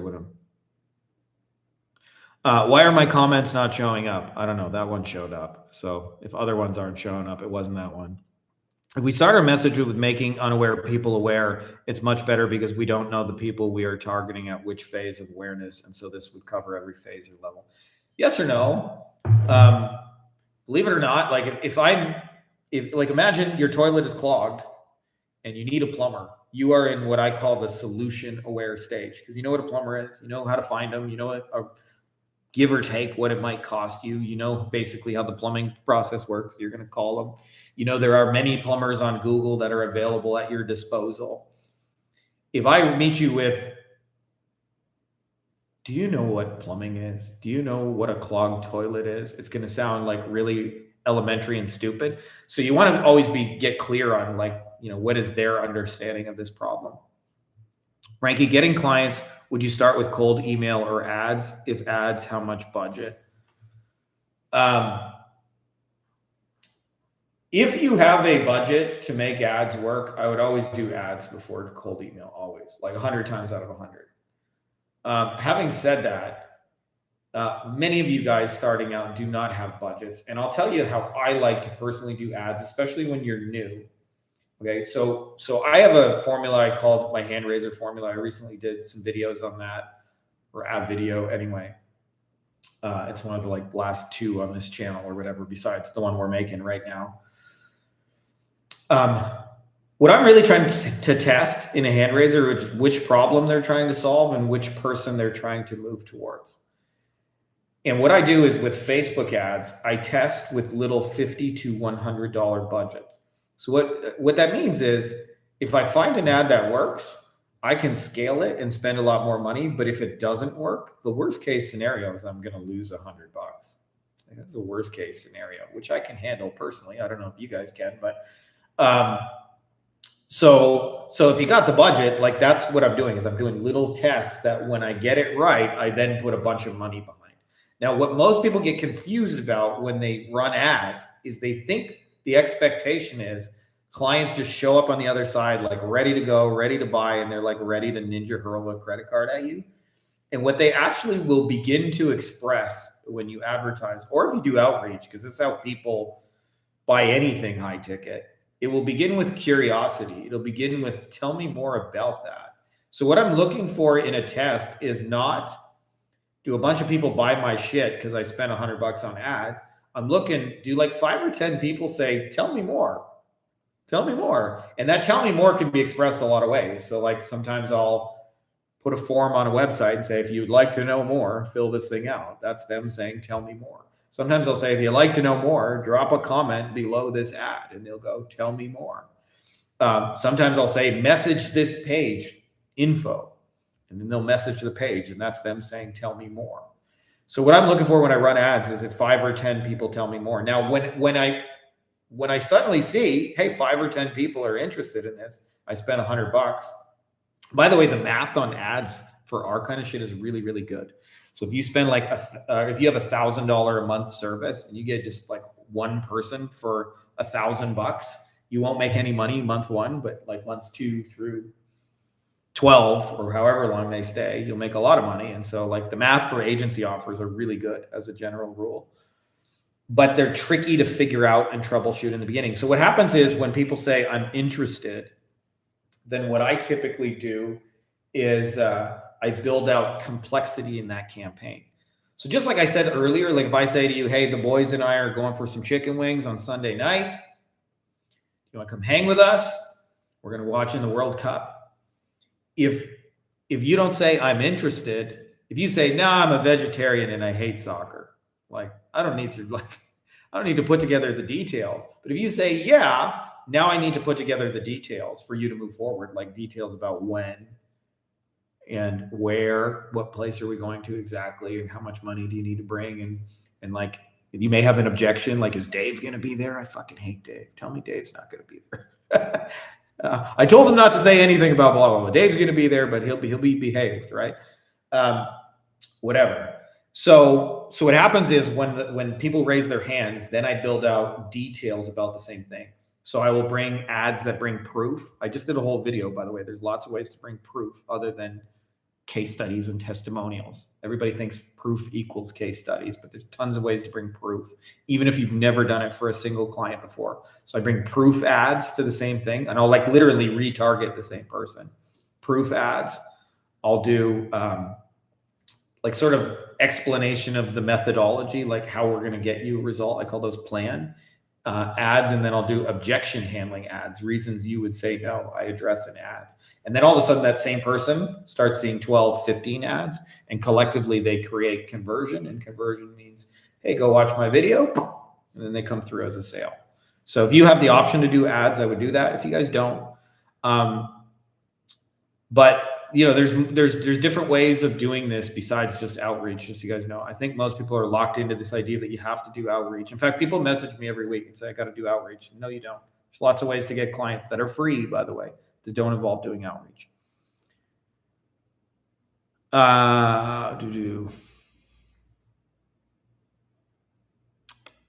Insane cheat code. There you go. Just database reactivation. On DBRs, what offer would you use for plumbing niche?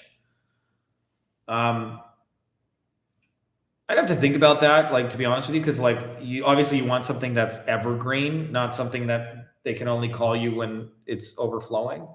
Maybe it could be like a maintenance offer. I'd have to think about that. I don't, to be honest with you, I don't know that much about like other shit plumbers sell other than unclogging toilets, but it could always be a referral offer too. If you're not sure what to do, like give this to a friend and they get $25 off just for being a friend of Dave. Frankie, can we message you on Facebook? Of course. Hi there. What's up? Got to run. Big love from Canada. That's where I'm from, buddy. I'm searching for Google Ads clients. What method should I use? I'm going to post this again because I get asked this kind of thing. Like, I'm looking for people who spend money on Google Ads.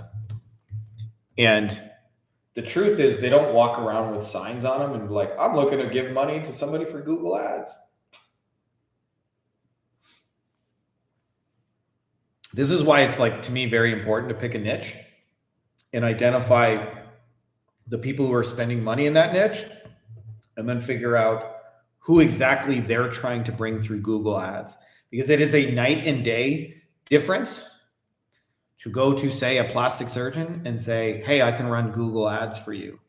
Nobody ever will be interested in that promise. If you say, hey, we figured out how to sell mommy makeover patients using Google Ads.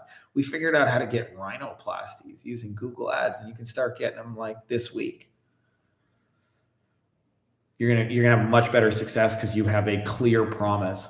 So that's my way of saying the reason it's hard to sell is because you don't know anything about the market. You don't really have a clear who you're going to do it for. You don't really have a clear, like, this is the thing I'm going to help you with. And you don't really have a clear offer. Ergo, no method will work. But if you get clear on those three things, almost any method will work. It's usually those prerequisites that most people are missing. I'm just going to real quick. I got a couple in the doc that I want to catch up with. Caitlyn says, I've quickly realized that onboarding clients is the most mentally draining and time-consuming part of my workload right now. I use a sign-up form that collects their information and payment, then send them a Leadsy link for account access, then manually configure their GHL sub-account for emails, reviews, social posting, etc. I'm hoping to work towards creating more of a systematized approach, including workflows and GHL snapshots, so that I can start to think about hiring someone to do this for me. Any tips or tricks that anyone can share before I get started? So firstly, what I would say to you is simplify before you try and automate that workflow. Simplify means, like, what can I take out that doesn't need to be there? And I'll give you a real example. Kyle in our mastermind, he was the first person in there, and he was also the first person we had that, crossed $1 million a year through the Wolfpack.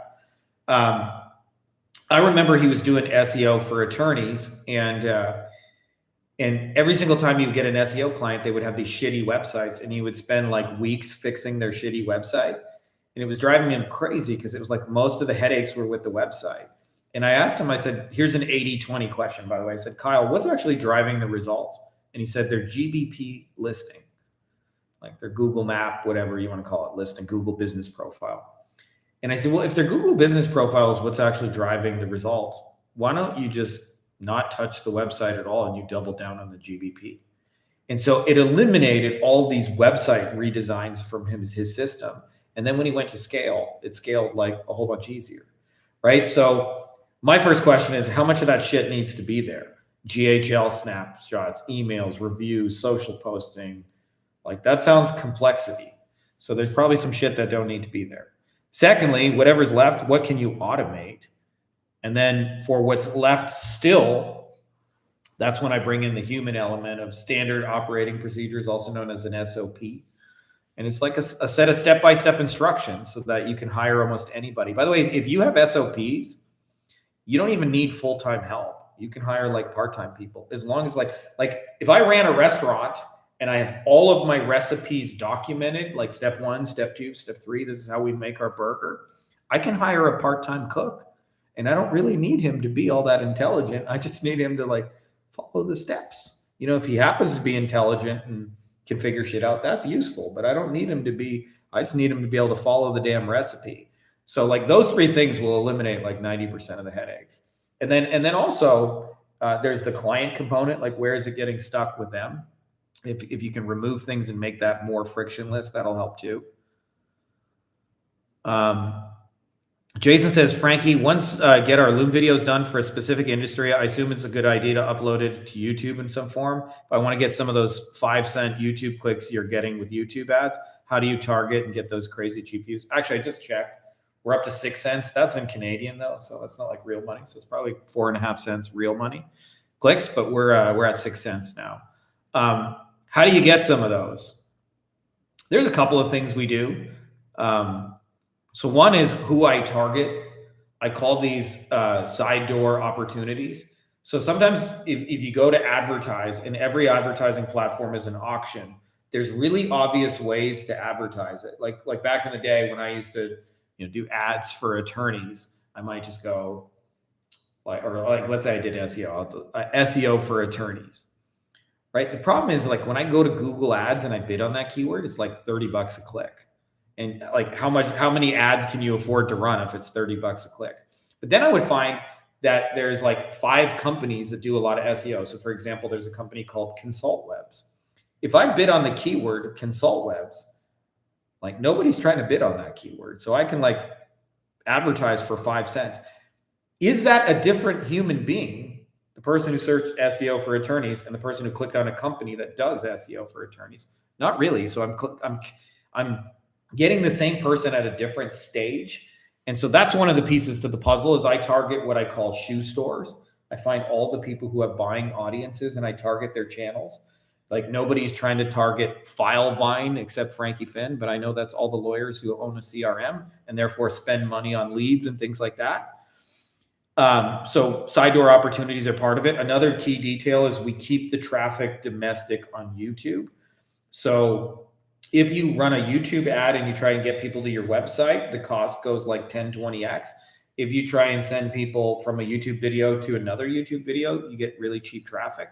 And so a part of that is because in our case, like we know how to close a video. So just sending them from one video to the next, like make sales. Those are probably the 2 biggest pieces to that. And then the content, like it's really just a hand raiser. It's just a, hey, if you're this person with this kind of problem and you'd rather have this outcome using this new and exciting way out, we eliminated these timer elements from you. Try it. Vin says, direct mail experts in the house. Anyone here a direct mailing expert? I have a great experience, but love to outsource a partnership to a real pro. Potential client is looking to add a direct mail as a lead generation channel. Letters, dimensional packages, segmented by a few variables. I'll have more info based on a discussion tomorrow. If so, let's connect. There's not actually a lot of digital marketers that do direct mail. There is a guy, I can't remember his name, that does direct mail, but I'm blanking on his name. Having said that, we personally send direct mail, especially on our real estate stuff.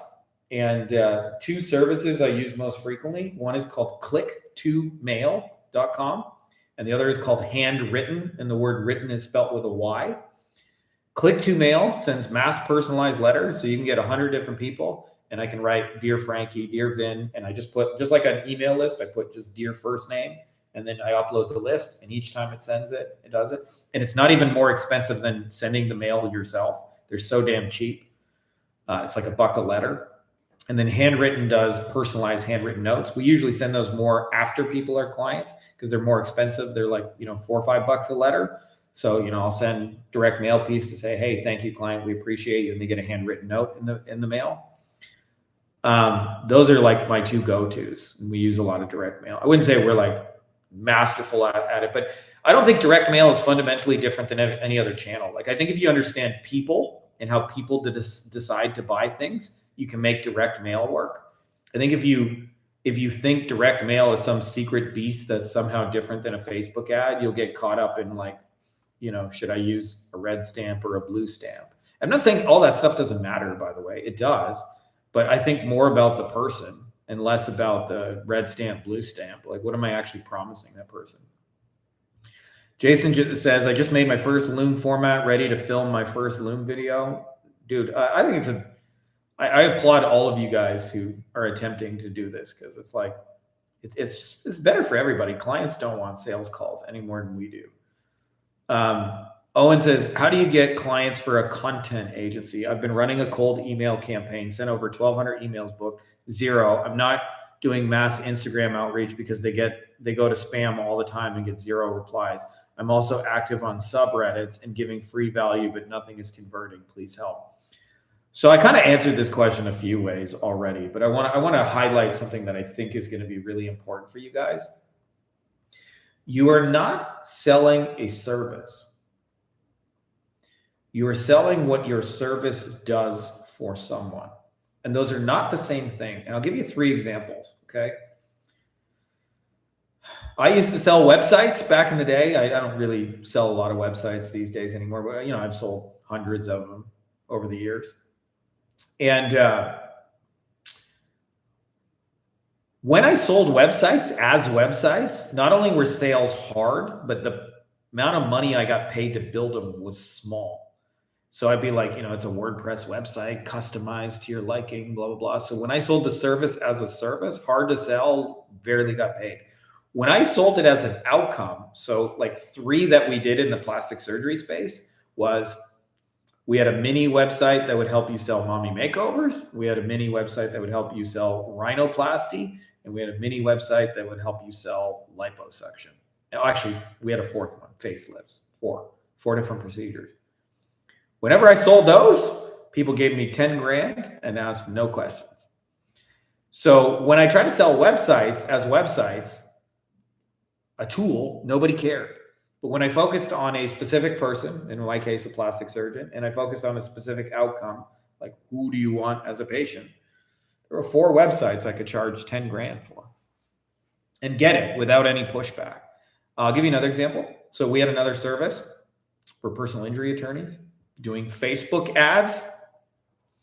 And we've had a couple of variations over the years, but the first iteration was not, we'll do Facebook ads for $2,000 a month. It was focused on what we could do for them with the Facebook ads, which was, we can get you motor vehicle accident cases who don't have an attorney, weren't at fault for the accident, have insurance, and we can get them to you for under $1,000 per signed case using Facebook ads.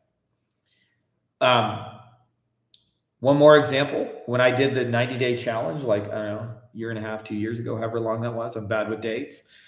But we did SEO in water damage restoration. And what we didn't sell is, we'll do SEO for $2,800 a month. We can get you between 50 and 100 category 3 residential flood job phone calls each and every month by getting you to the top of Google for those relevant keywords. So almost always what happens is people don't know what the market wants and they start spraying and praying, blasting and blasting. So I applaud you for sending 1,200 emails, but chances are you were probably telling people about content, which nobody cares about. The example I use, like, your service is like a plane ride. So if you bought a plane ride somewhere recently, almost always there is a city that you're leaving. I call that place the problem city, even though as a metaphor. And you're trying to go somewhere else, to Outcomeville. And what matters before which airline and how nice their seats are and whether they have peanuts and all that, like, So I used to fly, for example, like Detroit is like right next to my home city of Windsor, Ontario, Canada. So I used to take a lot of flights from Detroit. You drive across the border, you get on a Detroit airport, and I would go to like certain hub cities a lot: Atlanta, Chicago, Miami, LA, Denver, Las Vegas, a couple cities where they got big airports. So if I was flying, for example, from Detroit to Atlanta, the first and only thing I wanted to know before I booked a flight was, do they go from Detroit to Atlanta? Then you might then look at price, and then you might like start sorting by airlines. Like, fuck that, I'm never flying Spirit Airlines. Break your Spirit Airlines is the real name. Or like Delta is better. But before I even decide which airline, like, and so what most people are doing metaphorically selling their thing is they're going, hey, we sell airlines, we sell flights, we got nice peanuts. Our stewardess is nice. Like you'll see this when they say like WordPress, fast loading, or SEO will get you top of Google, or ads, we can bring you more leads, blah, blah, blah. They're really just saying airlines, airlines, and airlines.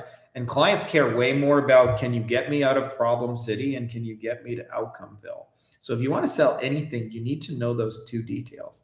And a lot of times, if you can just figure out their problem, you actually know Outcomeville. It's like, you know, we got Lana who works with yoga studio owners, like ones who have multiple locations. And when they say, I can't seem to fill my West End location, that's their problem.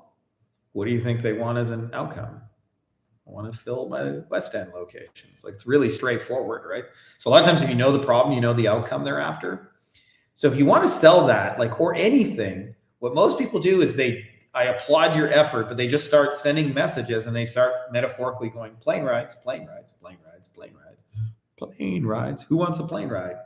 And what you need to do is metaphorically more be like, hey, I don't suppose you're stuck in Detroit and you'd rather be in Atlanta. And if they say, yeah, then you can tell them about plane rides. And it sounds like a small detail, but it's not, right? Because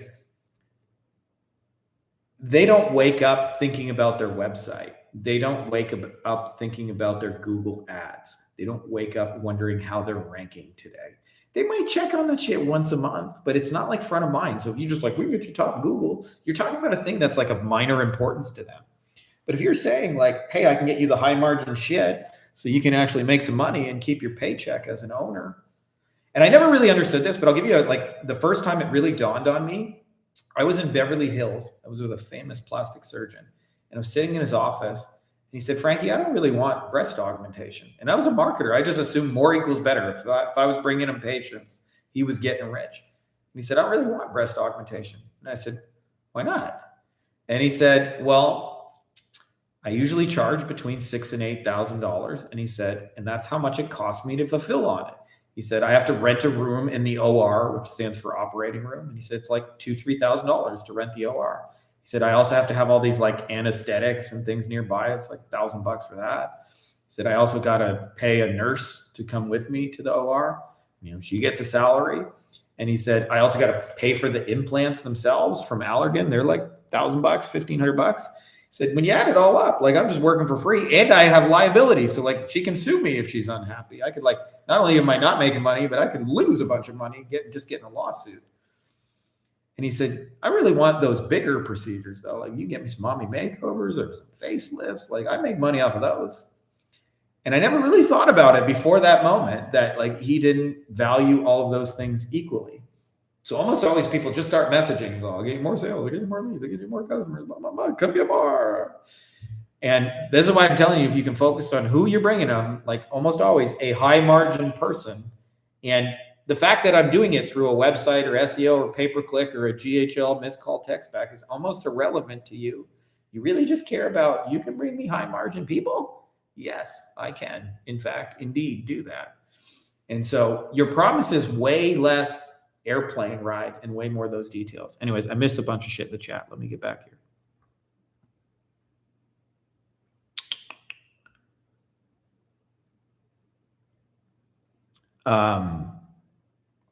Got to run. Big love from Canada. I'm searching for Google Ads clients. Okay, that was the last one. Do you use UpHex to run your campaigns? A little bit. So Sam Carlson, you know, just full transparency, he's my bro and my friend. we're doing a lot more partnership style these days. So like I'm doing less stuff for less people, but like taking a way bigger fee to do it. So for that reason, we're not like mass market stuff, but I mean, if I did back in the day, like I'd be all over UpHex because I'm a big fan of what Sam has built. Can we start as a beginner acquiring customers through ads daily, $10, and maybe scale our way from there if we crack the code instead of other cold outreach methods, or will it be too costly? You can, but just so you know, like I don't even consider an ad a test until I've spent $100 on it. So you can absolutely spend $10 a day. It'll just be very slow. So you'll have to think in terms of like 6 or 12-month timelines.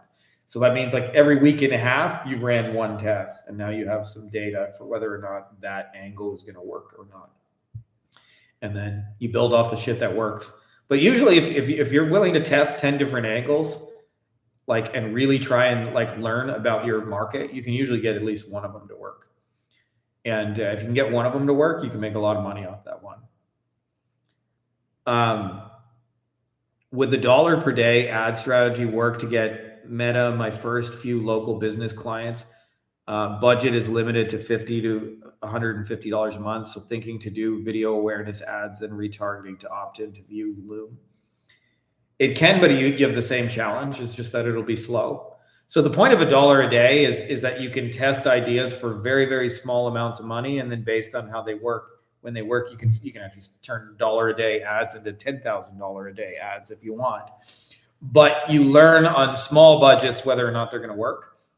What makes $1 a day different than other ad strategies is rather than trying to sell through ads, you're actually amplifying content, and then your best performing content you turn into ads. So if you actually want to use that strategy, you start with content, and then what you do is you boost it with $1 a day, and then you see how the content performs, and then based on that, you make adjustments, and that way you're essentially leading with your best foot forward. In fact, a lot of like what you guys know me as is based on that. So I, for example, I don't know. I feel like I've talked about everything growing an agency, but for whatever reason, people ask me about Loom videos and outreach. So you know what? The shit I boosted after I boosted it, like that's the shit we mostly lead with is Loom videos and outreach, even though like our agency has been phoneless for a long time. Like after the sale too, like we do client updates through video. Our hiring process is done through video. Like, I think that's just as fucking cool as selling people through video. But nobody ever asked me, like, how do you guys hire through video? So, like, that's the content that got amplified. So that's kind of like what you're doing with $1 a day. Is you create organic content and you boost it. And, like, you do that just small little tests. But when you find something like, oh, that one's really working, then you turn those into ads and you scale those. And when they're working, you have no budget, just so you know. If your ads are working, you have no budget. Like if you spend $1,000 and you make 10 grand, where's your budget? Your budget's as big as you fucking want it to be. So it's a way to test without breaking the bank. But with $50 to $100 a month, it will work. You just have to have some patience because it'll take some time. Thanks. What is the hand raiser message mentioning you have a solution for their problem? The fundamentals of a hand raiser, Josh, and I actually just did a video on this. There's more to it than that. There's 4 pieces. There's their symptom, an outcome you can help them create, what I call your different and desirable plan or your new and exciting way out, and the timer elements, things they don't have to do, time, identity, money, energy, reputation. You can use 1 or 4 of those. Like you can use all of those, but that's fundamentally a hand raiser. It's most simple, like full format is you call out the person, hey, dentist, if we could eliminate this symptom and get you this outcome instead using this different and desirable way out, and it eliminates these problems from your life, would you be interested? That's its fundamental. It is a summary of an offer, like a promise, if you will. So I'll give you an example. A lot of lawyers are burnt out working 60, 80 hours a week, doing small cases. And we found like motorcycle cases or bigger cases that we can get them. They don't really have a way to get motorcycle cases other than the occasional referral. So our new and exciting way out is Facebook ads. And it saves them time because now they don't have to go to all these referral meetings. Identity, You know, do you really want to be chasing other lawyers, begging for motorcycle cases, money? You'll make more money the more bigger cases you get. It's easier than what you're doing because you don't have to go meet these people face to face. Reputation, you'll become known as the motorcycle guy. So if I was running that as a hand raiser, I would say, hey, personal injury attorney, are you working 60 to 80 hours a week, burnt out on small cases? What if instead you could have less overall cases, but bigger ones? We figured out how to get motor vehicle accident cases, motorcycle cases using Facebook ads for under $1,000 a signed case. And doing so, it'll save you all kinds of time of having to network with other attorneys, trying to chase them and sell them in ways you don't really want to do. You'll make more money with the bigger cases because they're higher margin cases. They're actually easier. It's easier to have one big case than 10 small ones. And you can become known as the local motorcycle case guy. If you'd be interested, drop a comment, fill out a form, whatever I want them to do. That's basically it. And by the way, nowhere in there is it really about my service. It's really about what my service is going to do for them.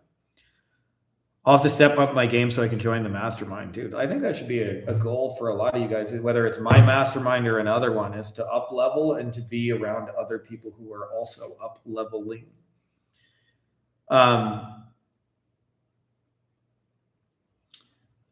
I have a full structured hierarchy? Looks like what department, what positions? No. And I'll tell you why.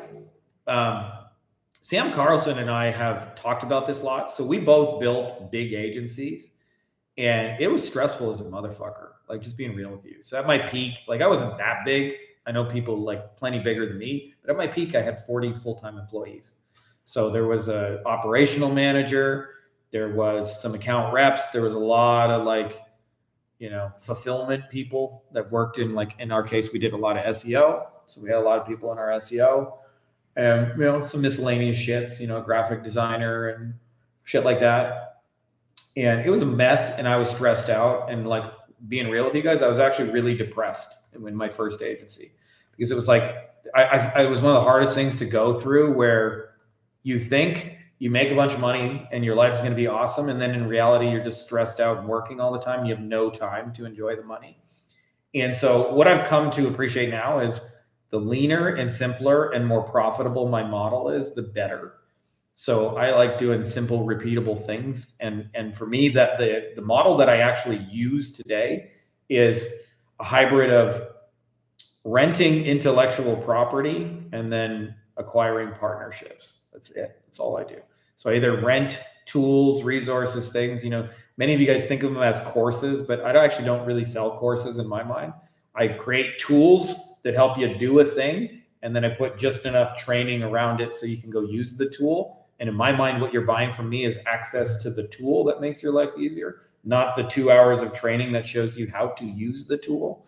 It's like the shortest, fastest way to get you that result. And then the partnerships they're like agency clients. I'm still doing the same kinds of things. I'm bringing them leads and sales and, you know, people, but I get a much bigger piece of the pie and I have a much smaller roster of them.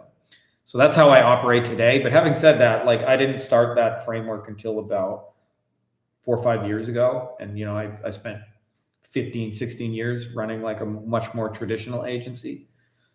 So I don't know. That's my answer. What is your offer you're running on YouTube? I have several different offers, Josh.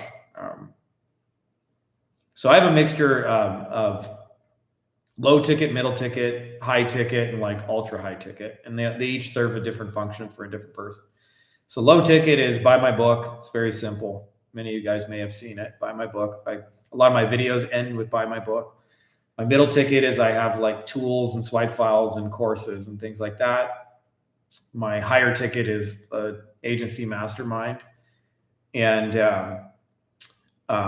my ultra high ticket is, you know, become a partner and we'll work together on stuff. I don't really run any ads for clients these days in that sense because I'm like, it's too much of a pain in the ass when I can like sell my own shit and make a bunch of money, and also like I can get a partner and like instead of getting like $2,000 a month to run ads, I can get. I know how to pick the partner, which is the most important detail. I can make them $1 million in sales and I can get, you know, $250,000 of that for myself. Who needs 27 people paying you $2K when you can make the same money with one guy. Any tips to be charismatic like you at networking events? Just, that's a learned skill.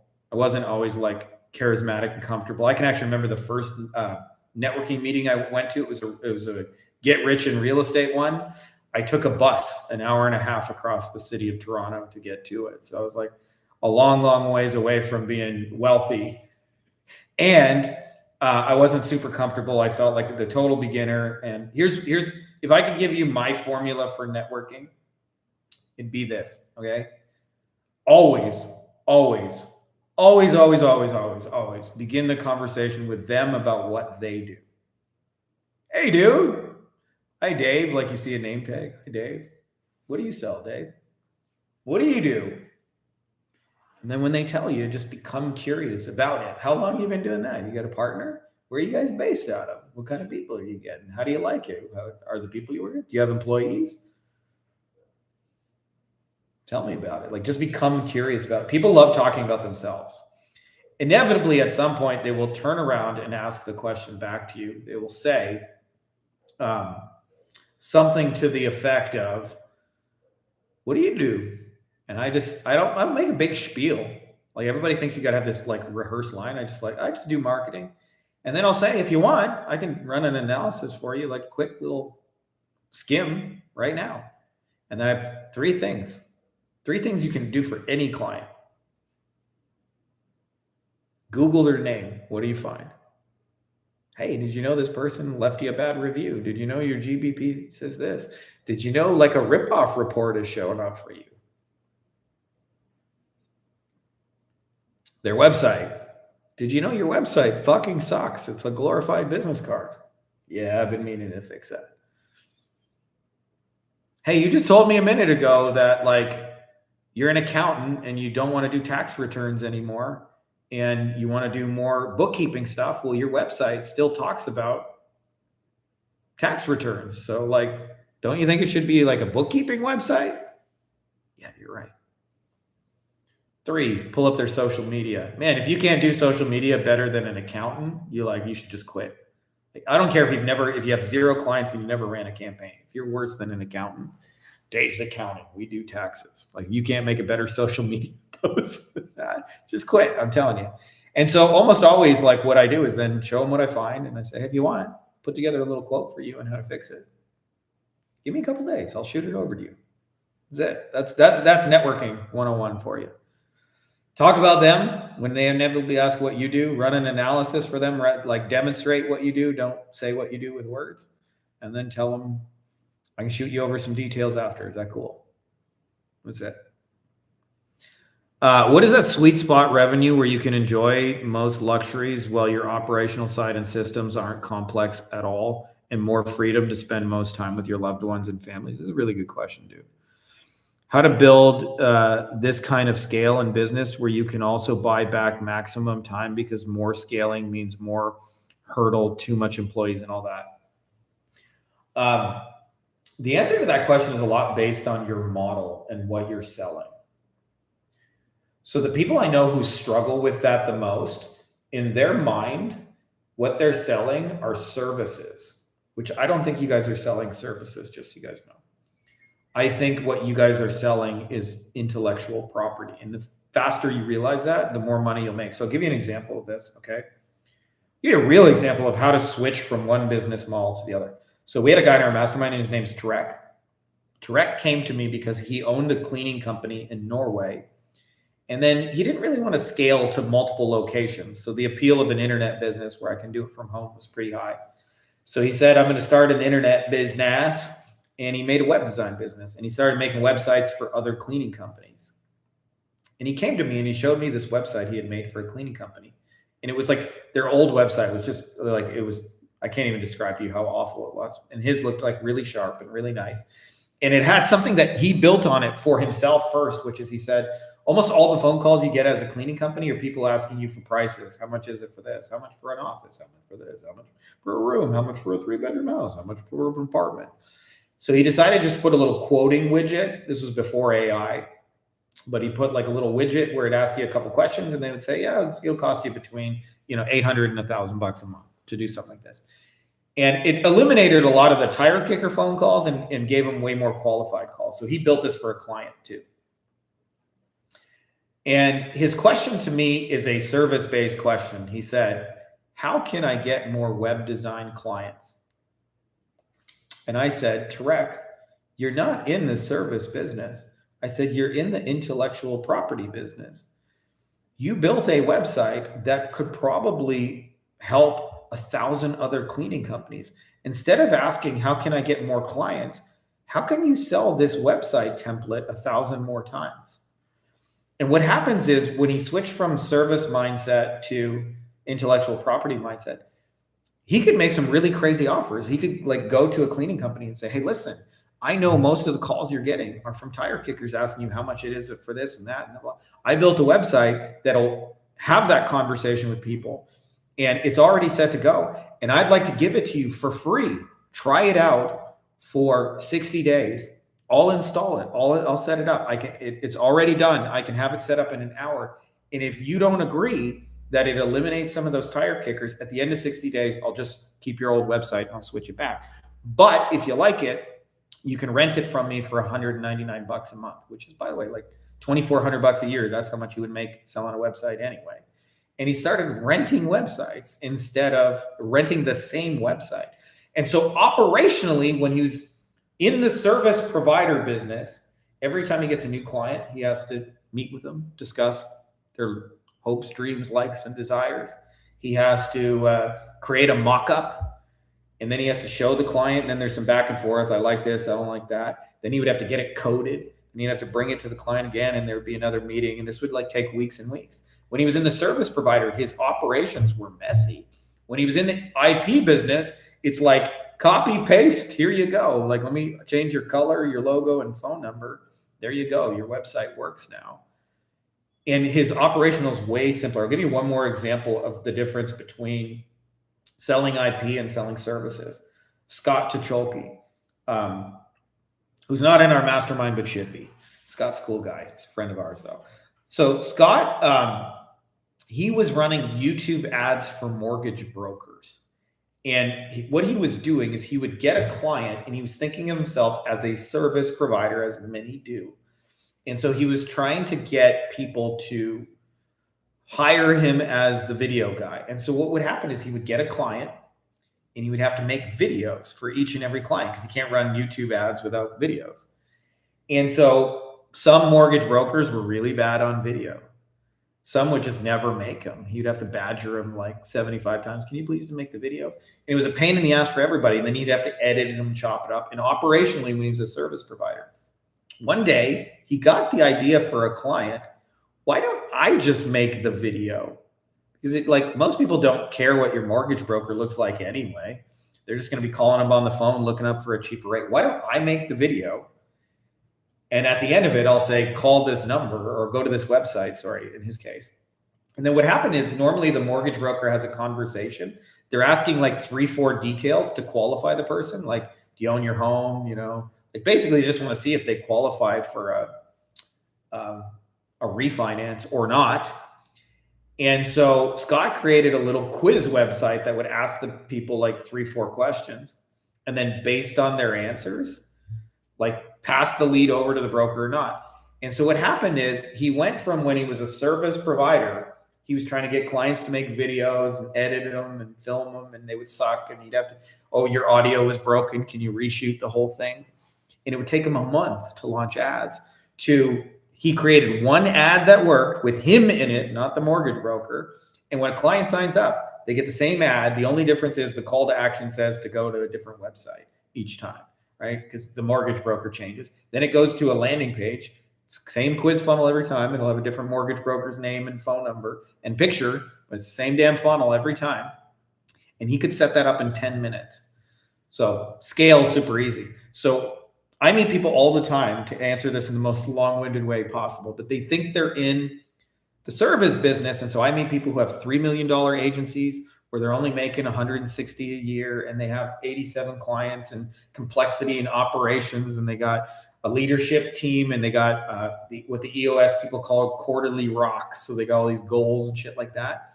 and their agencies are like bloated and complex as a motherfucker. And in here, they're service providers. And so they're trying to get more service contracts. The people I know who sell and rent IP, so Sam Carlson's a good friend of mine, and we very much agree on this aspect of growing an agency. He says, create one ad that works, sell it 1,000 times. Right? So you don't have to make new ads for all your clients. You can take one ad that works for one plumber can be used and deployed for 999 other plumbers without much effort. So in Scott's case, once he had the video that worked, the one ad, he just rents access to his winning ad and his winning formula. He could turn on client ads in 10 minutes, and most of his clients start getting like refinance applications in 24 to 48 hours, and they love him for it. That's the part I wish I knew earlier. It's clients love him for it. So I think the more you get paid to rent intellectual property, not only will you make more money, but you'll make it easier. So to me, this is the mental switch, okay, from service provider to intellectual property. Anytime you get client number one, you are going to do some custom shit that's going to be manual. It's going to take a lot of work. Welcome to the game. But if you think about it as a service provider, you'll try and go build a new system. If you think about it as an intellectual property, you'll go, how can what I just made be templatized and reused for somebody else in the same situation? So the first time you build it is a lot of work. It's kind of like McDonald's. They built a burger machine, right? The first burger was probably really fucking complicated. They had custom machines and all that shit. The second burger and the third burger just flies off the thing, and they're getting paid the same money for every extra burger sold. So when you're a service provider and you try and scale, this is why people don't have time for their families and shit. Like, this is a real root cause. There's like an energy spike where every time you get a client, there's a massive amount of work. And this is true every time you get a client if you're a service provider. If you sell intellectual property, the first time you build a system, there's an energy spike, like a lot of effort is required. But the second and the third and the fourth time, there's no more energy spike. And so it's actually easier to have 50 clients in sort of what I would call like an intellectual property agency than it is to have 5 clients as a service provider. You can have 10 times as many clients, and your agency will be easier. You'll make more money, and you'll spend way more time with your family and your kids.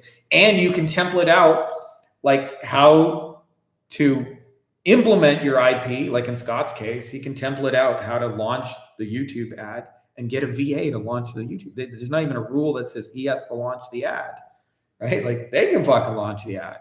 So to me, that's how you scale and get family, is that. And I know it's a long-winded answer, but I wanted to give you the real sauce, not bullshit you guys on that. I'm just starting out. Do you recommend selling by Loom from the get-go, or at first do sales calls and then transition? I go straight to video, but what I do that's different than most, in the beginning, just so you know, your videos are most likely going to miss the mark. Meaning, it doesn't mean people will be a no, but they won't be 100% a yes either. Like, there might be some unhandled objections and things like that. So what I do is I'm looking for feedback from real people. But what most people think feedback equals is jump on calls. And feedback for me is I actually do it through email, through text message, through Facebook Messenger or Instagram or whatever. So I create a feedback loop where they tell me where I missed the mark, but I'm not jumping on a call to do that. So I sell a video. So it's kind of like, if you think about it like an NFL field, you won't get them 100 yards usually from your end zone to theirs with the first video, but you can usually get them like 75 yards up the field. And then you can start asking questions like, why are we not the other 25 yards? Like, why are you still a no? What's your hesitation? What's, other than the money, is there anything else that would stop you? And then, that all can be done over text, email. And for 2 reasons it's better. Actually, a few reasons. One, they're more likely to give you a real answer in text than on a call, because they don't feel like the same sales pressure. People will lie to salespeople. But if you're just texting them and they can easily walk away, they're more likely to give you a truthful answer. 2, you can go back and reread it like 6 times. What did this guy say again? And then 3, like, I can be texting, like, I do this all the time, by the way, where I'll be sitting at the park with my kids and then they're running around playing. And I'm like, I'm closing 8 different people at the same fucking time over text.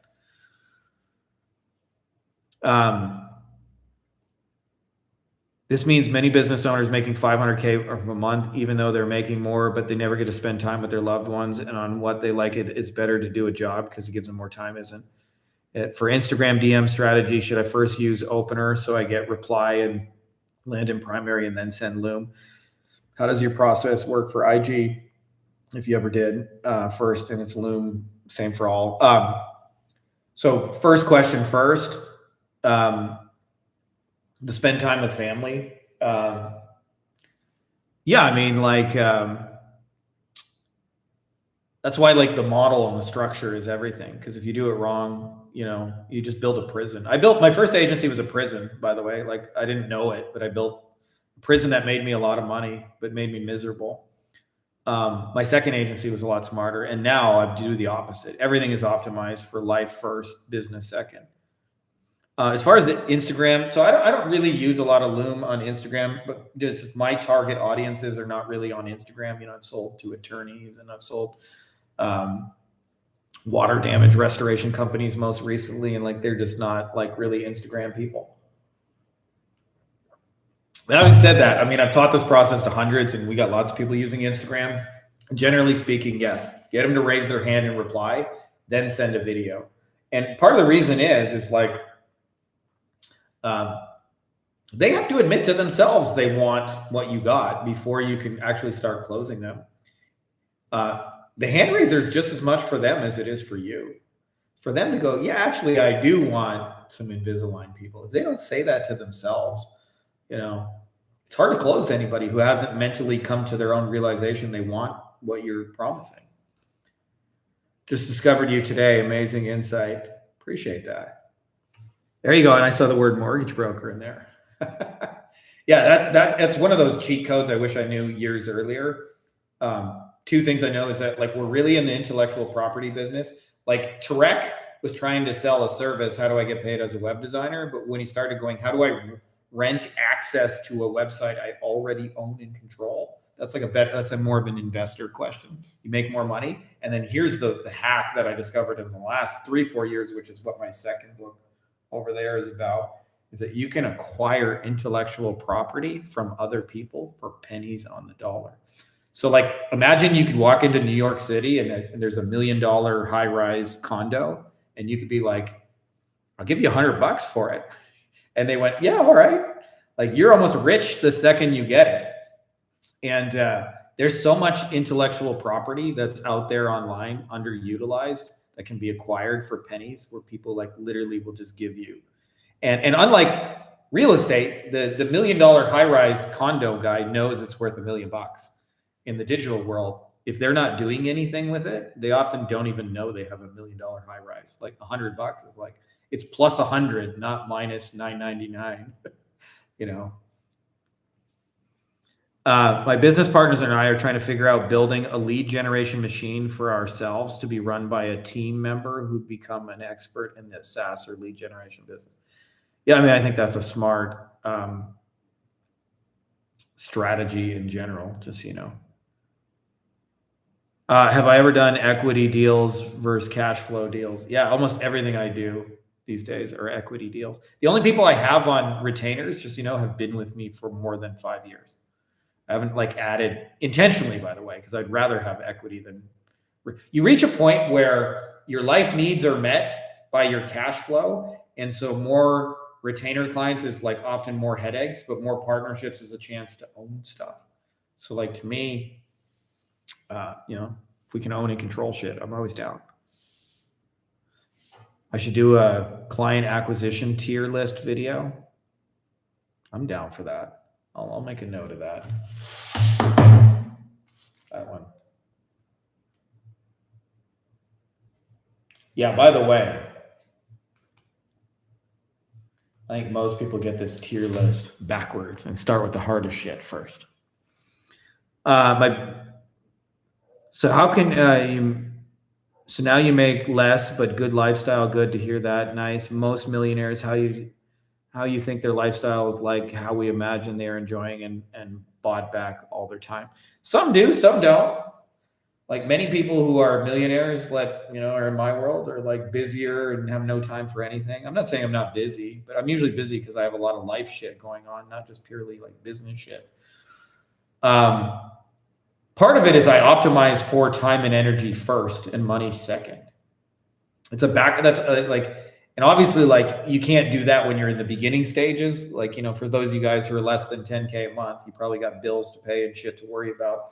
You can't sit around and think about how can I optimize my energy when you're like, if I don't make rent, I'm going to be fucking homeless. So I understand it's probably not the situation everybody's in, but once you have your basic needs met, you can get a lot more intelligent about longer term decisions. And to me, any revenue stream that's like, the reason I wrote this book, just so you guys know, right here, passive automated recurring income. Ilka, baby mama, and I were sitting together. We had just gotten it on. And we're sitting there and we wrote down the phrase, passive automated recurring income. It was not a book at that point. This was like 9 years ago. And at that point, I had exactly zero of it. So I had lots of income, but it was all active income, like the kind of money where if I stopped doing shit, the money stopped coming, right? So I was like, how can I get money that's passive, meaning I don't do shit, automated, so it continues to run in the background, recurring, so it's not just once.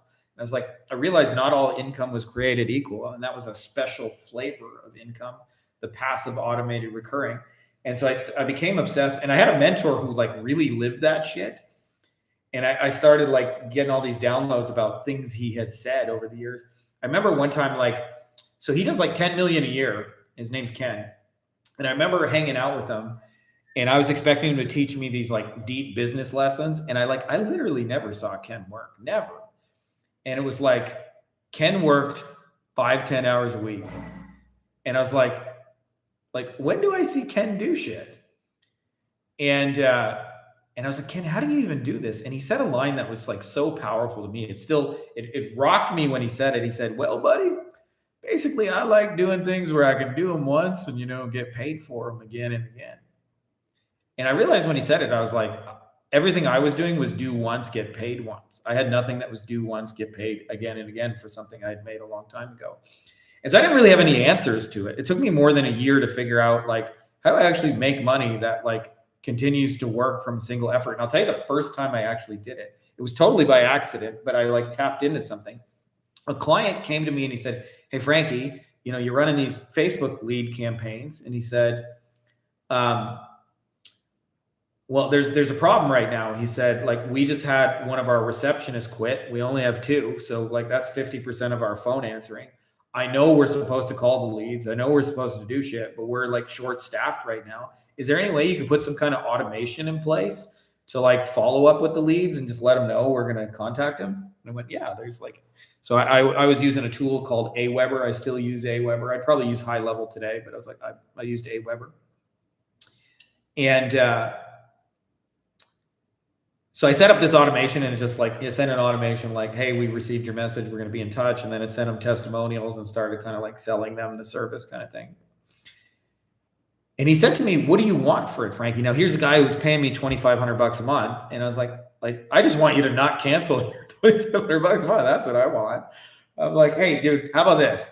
I'll do it for free. Just get the software through my link, whatever. I'll give you my affiliate link, sign up for the software, and I'll set it up for you. No big deal. He said, cool. So he signed up. I was at a meeting a week later, and he had told some other attorneys, and he was like, Tell me what you did about that automation thing. And a couple of guys were like, would you set that up for me? And I did the same deal with 5 different attorneys. I'll set it up for you. You use my affiliate link. It is almost 10 full years later, and I still get 250-ish US dollars a month from Aweber. Had I known that shit I set up 10 years ago would still be paying me 10 years later, I would have made hundreds of those, but I wasn't smart enough. I was too short-term thinking about money now and working for active effort income. And so I started to realize the more things you set up that are recurring, it makes you just so much more chilled out. I actually had this vision once, being real with you guys. I was sitting with my master shaman in ayahuasca, and we were talking about wealth. and he's working on some of the same things. And he said to me, he said, most people, when they conceptualize of wealth, and this was very visual to me because I'm like in a psychedelic journey having a conversation with my bro. And he said to me, most people, when they conceptualize of wealth, they imagine a big number in a bank account that's so big you feel safe. But reality is lots of people with big bank accounts don't feel safe because you can be taken about it. He said it's more like little machines that keep compounding and keep bringing you shit over and over. And the machines just keep working and build a conveyor belt of things that keep coming to you. And so that was my first conveyor belt, was like, I set up the Aweber thing, and every month, Aweber, the only thing I got to do to receive that money is I go to PayPal and click, put it in the real account. Don't leave it in PayPal. That's it. That's my shit right there. So I think the more of those you have, the better you'll be financially, and the better your life will be in terms of that. And for me, personally, the more I have shit like that, I'm just way more chilled out about finances than I've ever been at any point in my life. I remember so much of my life just being stressed and anxious about money, even when I had it, because it was like you realized it could all go to shit. And now it's like, whatever, it'll be there tomorrow. The machines are working. I don't need to lose my shit over it. But as far as that, setting up that structure gives you the maximum amount of time with family and shit like that, and lifestyle. Do I also invest my money? Yes. Bought gold a little bit, stocks, lots, funds, yes. Real estate too. What up, Frankie? Looking cute like Squidward's flute today. Thanks, brother. Why don't you take your family to Bali or somewhere and start living there? This way, your cost of living would be much cheaper than living in the USA. I don't live in the USA. I live in La Paz, Mexico. I live in paradise, just so you know. I have beautiful beaches around me all the time. So why don't I do is the answer to that question. So I'm at a point in my business where I'm running out of current database to call on the phone to generate leads, and I need fresh water in the pond. How would I go about creating an ad campaign or a product or a service or downloadable flim flam so that I can generate as many phone numbers as possible to help boost my business? What would you recommend? If you send me a message on Facebook, I actually have a couple of guys who do this stuff specifically for mortgage brokers, and they got tons of videos on it. I mean, there's more than one way to be right about that. So I'll just tell you a couple of the things I've seen work, and you can do one of these or all of these, but specifically for mortgage brokers. So one of those is you get a list, not of people that are leads, but you get a list of all the top 10, 20 real estate agents in your area, the broker of records who have the real clout, and you fucking schmooze those guys and you take care of their people. And the way you get your foot in the door is to do some kind of loan that not a lot of people know how. So Sam Carlson said back in the day, this was 20 years ago, but he did the government financing, no money down loans. Hey, if you have anybody who's government financing, no money down, I'll do it. So you find the top people and you get your foot in the door with something. And then, they might only send you each, a deal every quarter or a deal every, 2 months. But if you got 10 agents that are big deals, all sending you stuff, you can add a lot of revenue. That's one way. As I mentioned, the simple funnel that Scott runs is hey, homeowner, you're paying this much, but you may qualify for a refinance. Click here and fill out a form to see if you can save money. It's really it. That's the simplicity of their ads, but he's just running refinance funnels. See if you can save some money, talking here. What else have I seen for mortgage brokers? There's some sites that sell leads. There's a lot of competition, but if you can be faster than all the other mortgage brokers, meaning you're refreshing the lead website and you can get on those people first, you can win like that. I wouldn't necessarily recommend that, but those are probably the three things I've seen work for different brokers over the years.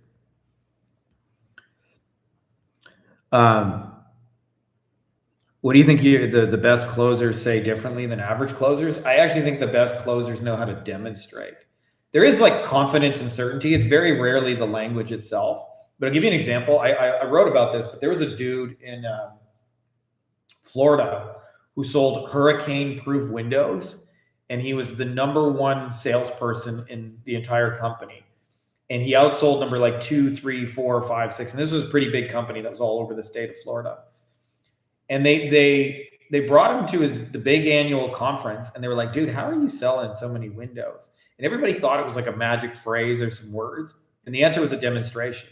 So he said, well, he was kind of a redneck. He's like, well, I take the window, I grab this here window, and then I grab a hammer and I go, wham! And I go, see, hurricane-proof windows. And that's how he started every presentation.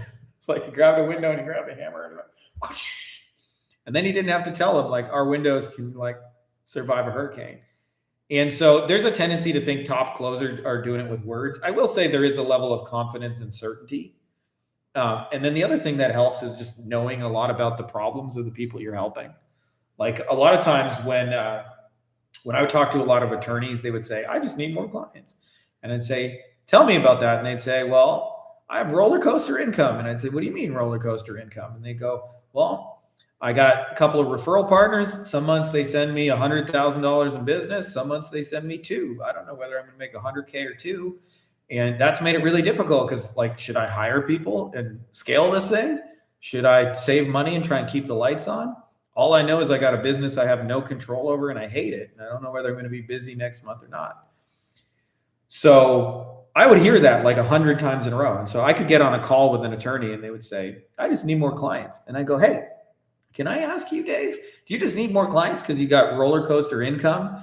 And you have roller coaster income because you have somewhere between 3 and 6 referral partners. And those 3 and 6 referral partners, some months they send you a lot of business. Some months they send you almost nothing. And you don't really know whether you should be hiring people and scaling this thing or conserving cash to keep the lights on. But all you know is you got a business you got no control over and you hate it. Is something like that? And he'd be like, ah. Like I'm 90% of the way to the sale in one question, just so you know. Right. So, you know, like better closers typically also know more about their target market as a general rule. Should I in the future hire experts who know more than me about investing and take leverage of them and they handle my portfolio rather than me spending time there too? How do you do? So I'm going to put the big asterisk here, which is not financial advice. I'm just going to tell you what I do and you do what you want to do. I read a book, an investment book. I don't remember the name of it. It was by Tony Robbins, and it wasn't really Tony who wrote it. He like just brought in a bunch of financial people, and they said you're only going to win in the stock market one of 2 ways. He said either you study these companies like your fucking life depends on it, and you track everything, and you beat the market. And he said, even a lot of the pros can't beat the market, or you just buy index funds where you own a share of the top 500 companies. And he said, for 99.9% of people, I would not trade with brokers. I would not do anything. I would just buy index funds where you own a share of the top 500 companies. And you will do better over the long term than all these people who are actively trading money if you can just think in long-term timelines. And the book lays out a lot of that. So that's how I invest in the stock market. And then my other big vehicle is real estate. And real estate is different because if you have marketing skills, which everybody here should, you can buy real estate cheaper. You can like advertise and say, I'm looking for a property, and you can make like cheap offers. And a lot of times with real estate, you can make money acquiring it simply because you buy it so cheap. Like that's my formula, is get real estate cheap.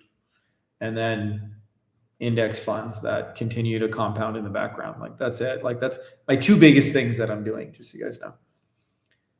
How do you guys handle leads that don't watch your Loom video? You can text them and email them it, and they still haven't watched it when you call them.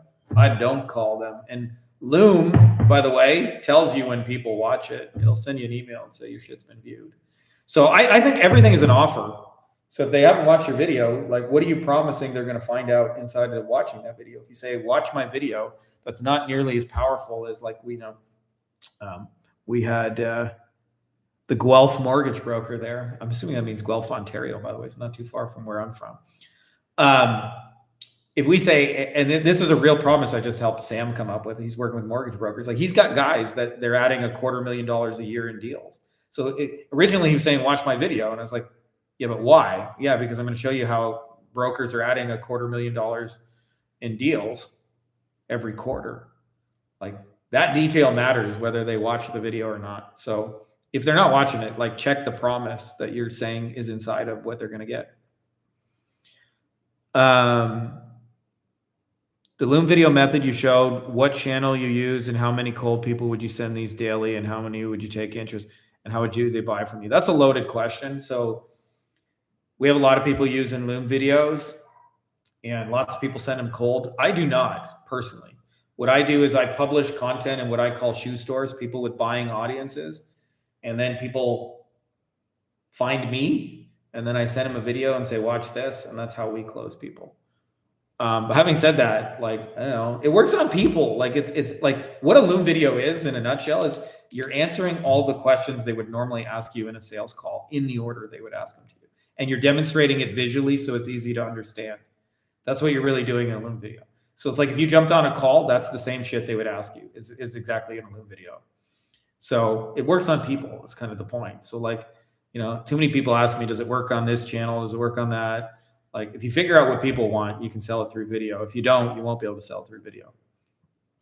After a hand raiser, many responses were yes, price.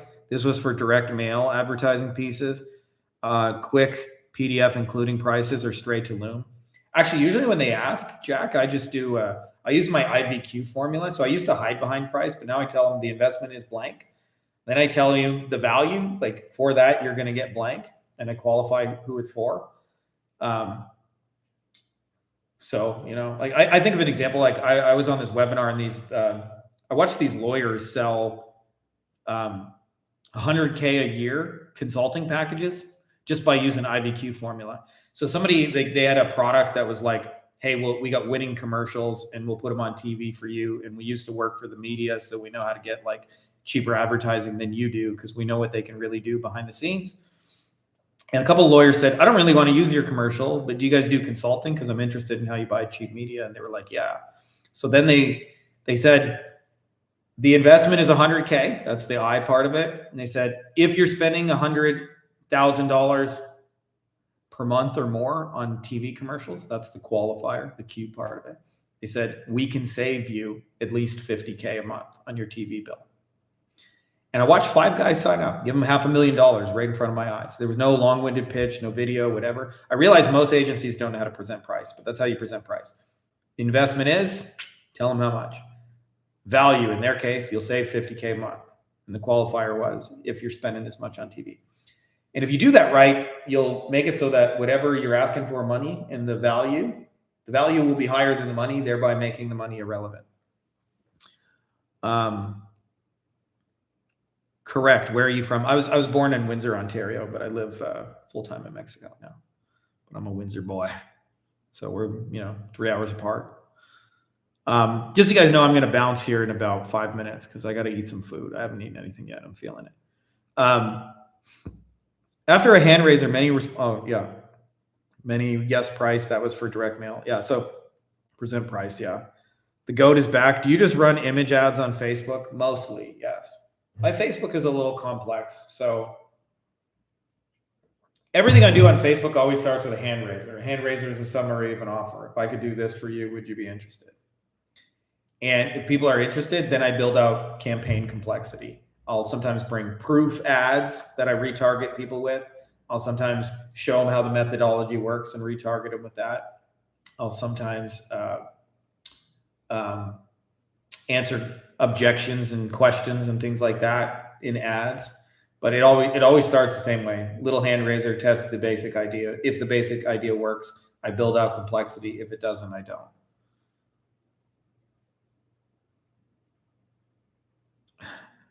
Thanks. So IVQ, straight to the point in a DM, and if they want more info, send them a Loom. Yeah, that's exactly how I would do it.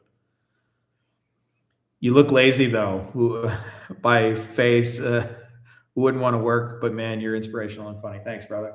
Yeah, I mean, I used to care a lot about that. Like my ex used to be a school teacher, and so she would go to school like basically like not quite 9 to 5, but it's like 8 to 4 kind of thing. And I used to think like I should be working the same hours as her. And what changed for me is when I had kids, I moved to Germany, and I actually discovered this video stuff, like closing in video, because part of the getting the equivalent of a citizenship, a residency card in Germany, They made me go to school because they didn't want people like moving to the country and saying, I can't get a job because I don't speak German. And I was like, so I had to go in school. And so like Monday to Friday, like I'm like 36 years old or whatever. I'm in school, like I'm 10 again. And then I would go home, and we were really good at booking sales calls. And so like I would have sometimes 8 to 10 sales calls in a row, back to back. And in the middle of that, my newborn daughter, Heidi, would be like playing around me. She was, 6 months, and she would like want to play with her daddy, and she'd come crawl over, and I'd be like, shh, daddy's on a sales call. Shh, shh, shh. Don't cry. I'm trying to close this guy. And I realized that I was missing the most important thing. I was like, my daughter mattered way more than, and I couldn't move the school. That was like a bureaucracy thing. It's like non-negotiable. So I had to do school. And so I was like, okay, like I need to do something about these sales calls. And my first instinct was to hire somebody. And then a mentor said to me, you could close it on a Google Doc. And I was like, and then I decided to try the Google Doc kind of thing with a video. And I was actually really surprised the first time it worked. I was like, no way. They just sent me money. I didn't even like actually talk to them. Like, holy shit. And then it became an obsession of like, how can I make that repeatable? And then eventually after a year, other people were saying, how do you do this? And I didn't feel like I had it mastered by any stretch of the imagination, but I still showed people what we were doing. And that's how it's kind of evolved. But it's become an obsession now where I realize, leverage, right? Now video me works harder than real me ever did. Real me is kind of fucking lazy. Just so you guys know, before this call, I just laid on the couch for like 2 hours, listened to the chill out music. I exercised. I wrote down some thoughts and ideas, but I didn't do that much shit, just so you guys know.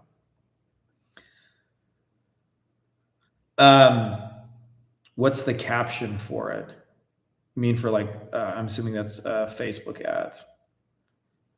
I mean, the caption to me is like a sexy headline about what they're going to get from watching your next thing. If you're selling a $200 a month GHL offer that includes website, missed call, text back, and more Google reviews, no paid ads, and then the person already has most parts of the offer, what do you do? Like, for one, I modify that. That's why I say, like, you shouldn't come up with packages before you know their problems, because their problem is not, I need a website, missed call, text back, and first figure out what they're trying to sell. That's the number one thing I want to know. What are you trying to sell? What are you trying to sell? And by the way, just because they sell 10 things doesn't mean they want to sell all of those 10 things. So for example, I do consulting calls. I like them, but I don't really want to sell a lot of consulting calls. They're very manual. I have to one-on-one do them. But if I can sell, digital stuff where I don't have to do shit, or affiliate stuff where you sign up for a software and I'm like just chilled out, like that's way better for me.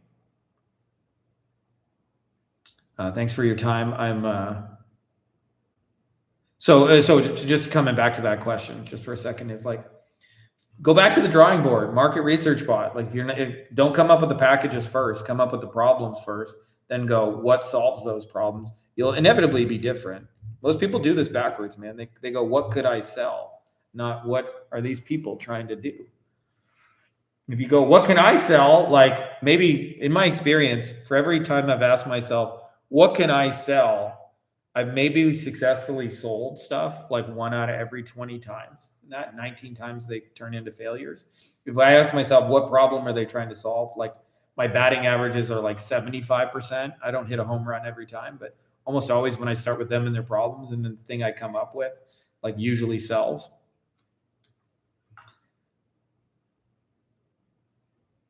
Yeah, glad you made it too, Derek.